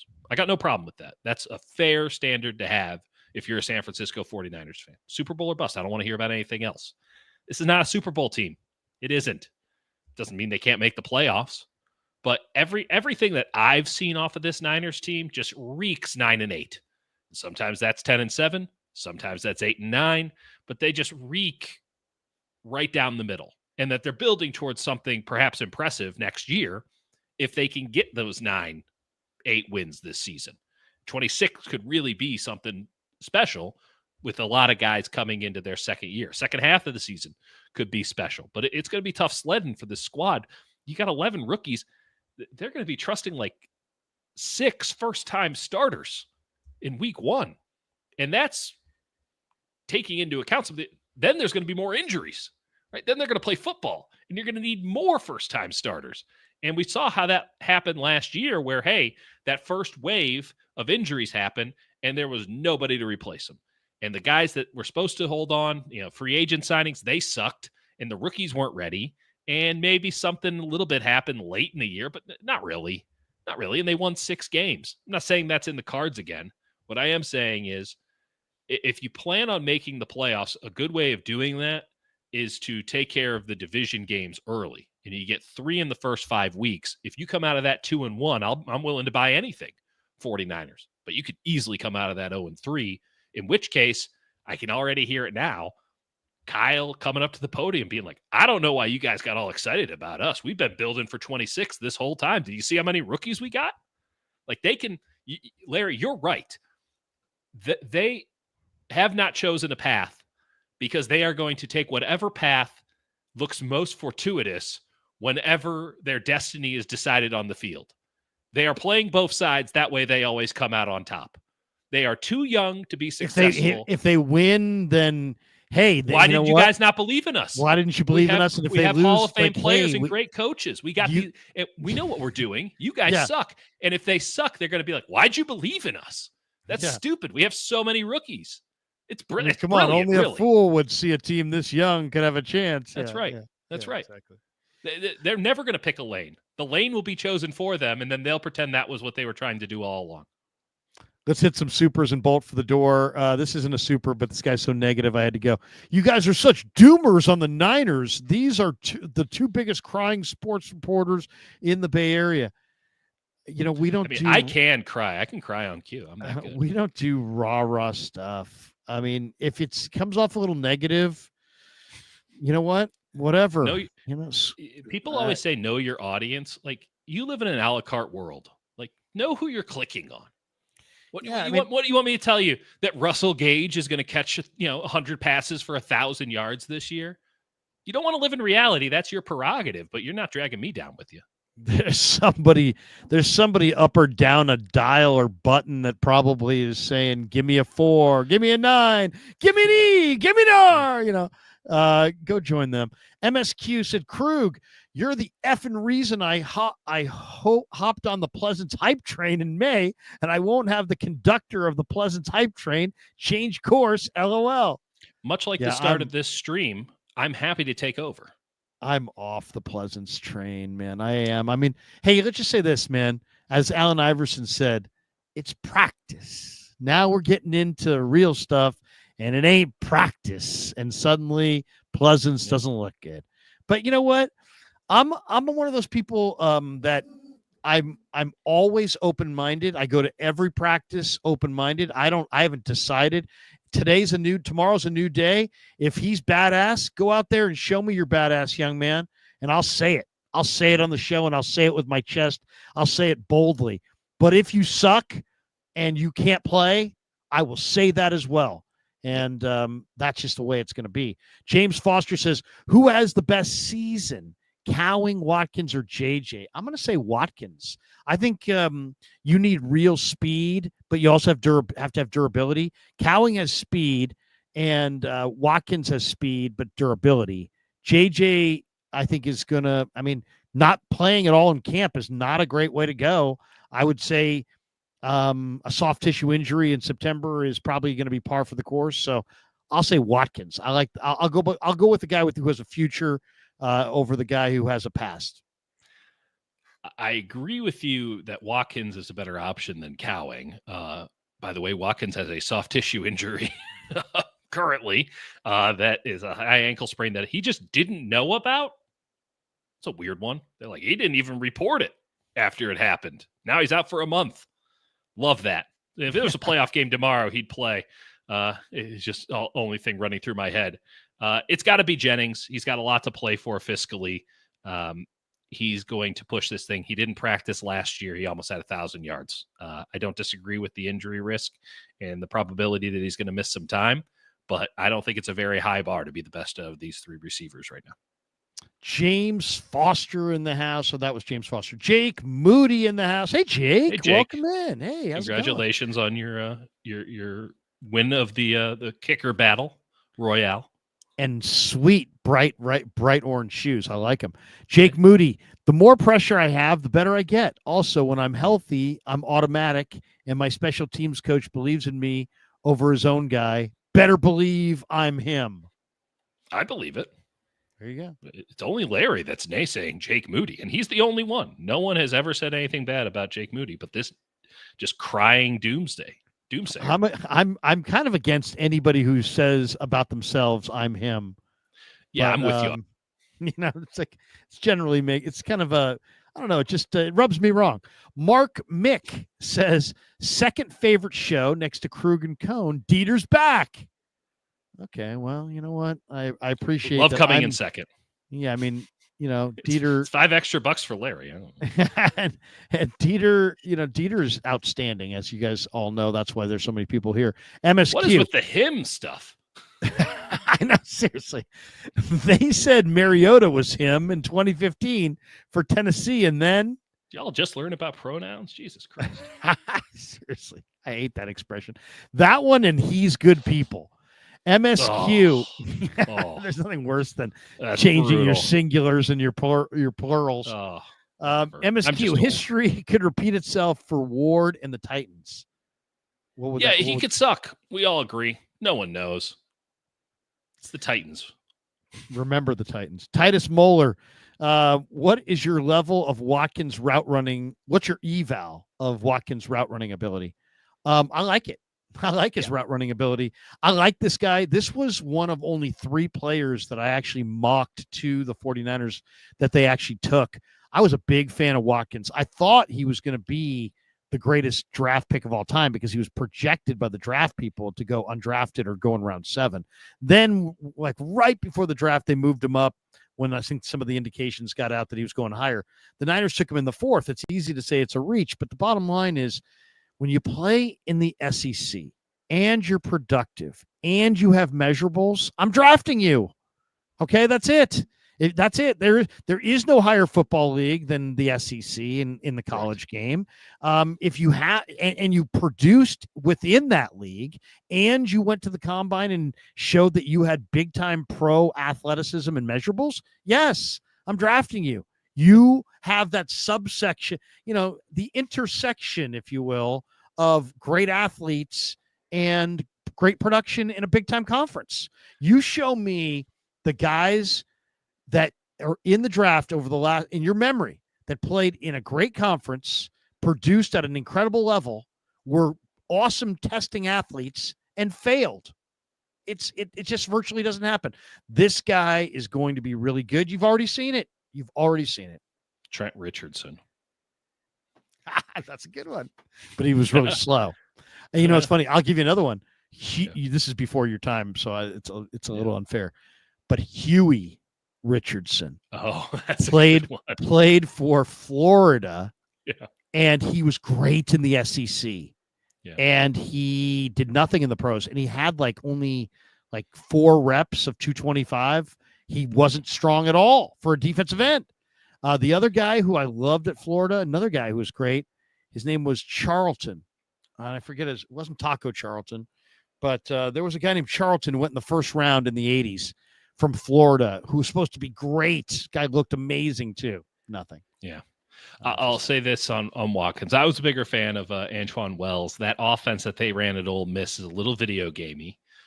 So the transferable skills for a lot of those guys, maybe not 1-to-1, but for Watkins, it has proven to be 1-to-1. He has a great polish about his route running, and you can really see it when you watch the guys that are effectively replacing him, the veterans that have kind of been around for a while but aren't very good, or like a Tyreek Owens. You watch them, and it's not as crisp. It doesn't have the same pop out of the breaks. He's got a real shot, but we should note in that preseason game, great catch, right? 50 yards, off to the races. But he's also responsible for Mac Jones's interception in that game because he ran he ran too deep of a route. The ball got delivered to the spot he was supposed to be. He was nowhere near it, but the cornerback was. So this is why Kyle doesn't like playing rookie receivers. This is why it was, they were forced to play Pearsall last year because they ran out of bodies. And now Brock is telling everybody what we kind of knew in the moment, which is that Ricky didn't know what he was doing. Debo's telling him how to line up. He's not running the right, timing's way off, all this stuff. Doesn't get any practice. Watkins' high ankle injury is a real issue because rookie receivers need every rep they can get. They need all the help they can get. And now he's behind the 8 ball. And until next year's OTAs in camp, I have a hard time seeing a circumstance where he can get that great one-on-one time, those great reps to figure out what he's supposed to do in a very complex offense for wide receivers. 2 chats or 2 non-supers before we get out. Generic user. Larry, you're classically handsome. You must have ladies all over you. Thank you. I would have noticed how that wasn't offered my way, but that's okay. We got this one. Dieter, you're going to eat your words about walk-ins or walk-ins? Oh, Watkins. I love you, man, but you're wrong on this one. All right. Love you, man. What's the downside on Watkins? I'm sorry. The premise is that Watkins is going to have a dynamite season. Is that the premise that I'm missing here? I mean, first of all, it's a little bit of an unfair thing, I think, because rookie receivers don't don't do anything in the NFL. And the reason unless you're exceptional. In college, they hold up a purple card, and in the NFL, it's so much more complex, and everything's about every step, and you can't play fast. And the first goddamn thing Kyle Shanahan said on a conference call after the kid got drafted is it's going to be hard for him to see the field. Yeah, but you know what? I will say this though: Ole Miss runs a lot of pro sets, and they did play tempo. They played tempo. They at played times. pro sets the same way that the Arizona Cardinals. And yeah, no, I know it's spread. A lot, 10 personnel. Yeah, no, I know, but I mean, everything was 7, 8, or 9. But this No guy digs, was no not the daggers. guy. It wasn't like this No. was like He was some the most guy. polished of all of them. No, I'm with He you. was this was the guy that surfaced when all the other guys who were supposed to be better didn't. So I'm a believer in this guy. I really am. Oh, I I'm think with you. he's- I'm with you. I think he's going to Next be year. I think he's going to make plays. I think he's going to be the rare receiver that makes plays. I think we've already kind of seen it. I will say this about Brock. This is the other thing. This guy is going to separate down the field a little bit. Brock Purdy's so aggressive. Anybody who's open down the field is getting the ball. I mean, that's just the way Brock is. So I think you're going to see Brock go to this kid a lot. Rory says, Larry, I've been hearing all week that the Niners make 2 trades for 2 wide receivers. There's a lot of Tyreek Hill rumors, but I don't see that happening. Tyreek Hill ain't happening. Travis Omega, Schneider goes to Washington and their special teams gives up nearly 2 touchdowns first game. Coincidence? Yeah, seriously. I don't know. Schneider's a really nice man. That's all I can say about that. That's going to do it for us. We're 2 hours and 11 minutes in, and eventually this thing had to end. We'll call it right here. People say at the end. Thanks to the 2,000 people hanging out. We got a bunch of people on Dieter's side as well. We got a big house tonight full of people. Thank you, Dieter. I didn't realize that we missed you until you came back. But thanks, Lair. Seriously, when you were gone, I was like, I just filled the time. I don't know how I did it. But you know what? Better. I feel now lighter. now that I've had you back here, I realize, damn, Dieter's freaking good, and that's why we love streaming with him. No, but seriously, love coming. Always love having you on. Is there anything you would like to promote? If you would, now is that time. No. Let's just get on with it, Larry, because I gotta get back in the rhythm, my friend. I can't promote any of this stuff. Have you ever tried to write after like 8 weeks of not writing? It's hard. It's real bad. It's real bad. Yeah. You seriously, radio talking's bad, and I've been talking every day for 8 weeks, and it's still anything bad. that you get out of rhythm doing, and you do it for the first time in a long time. It's like, whoa! It's like you've never done it before. It's so crazy to say that, but I actually, my wife and I got new bikes, and we went on a bike ride. And I used to ride bikes all the time. I was on that bike for like the seat was a little too high, so I couldn't really. I was maybe a little too. I had to kind of push off and get going. Seat's too high, honey. That's why I look. The seat's too high. But I mean, literally, I'm like, hey, man, I haven't ridden this thing in a while. I mean, I better practice riding a bike. They say you never forget. You never forget. Well, maybe I'm forgetting. All right. For Dieter, I'm Larry. Thanks to Pig and a Pickle. Thanks to Sharp Corner Sports Cards and Collectibles. Thanks to our good friends at Claw Daddy Arcades. Thanks to all of you. The links are in the description for all the sponsors. Hit like and subscribe on your way out the door. For Dieter, I'm Larry. Have a great night, everybody. Peace. Yeah, never met a man I've been scared of.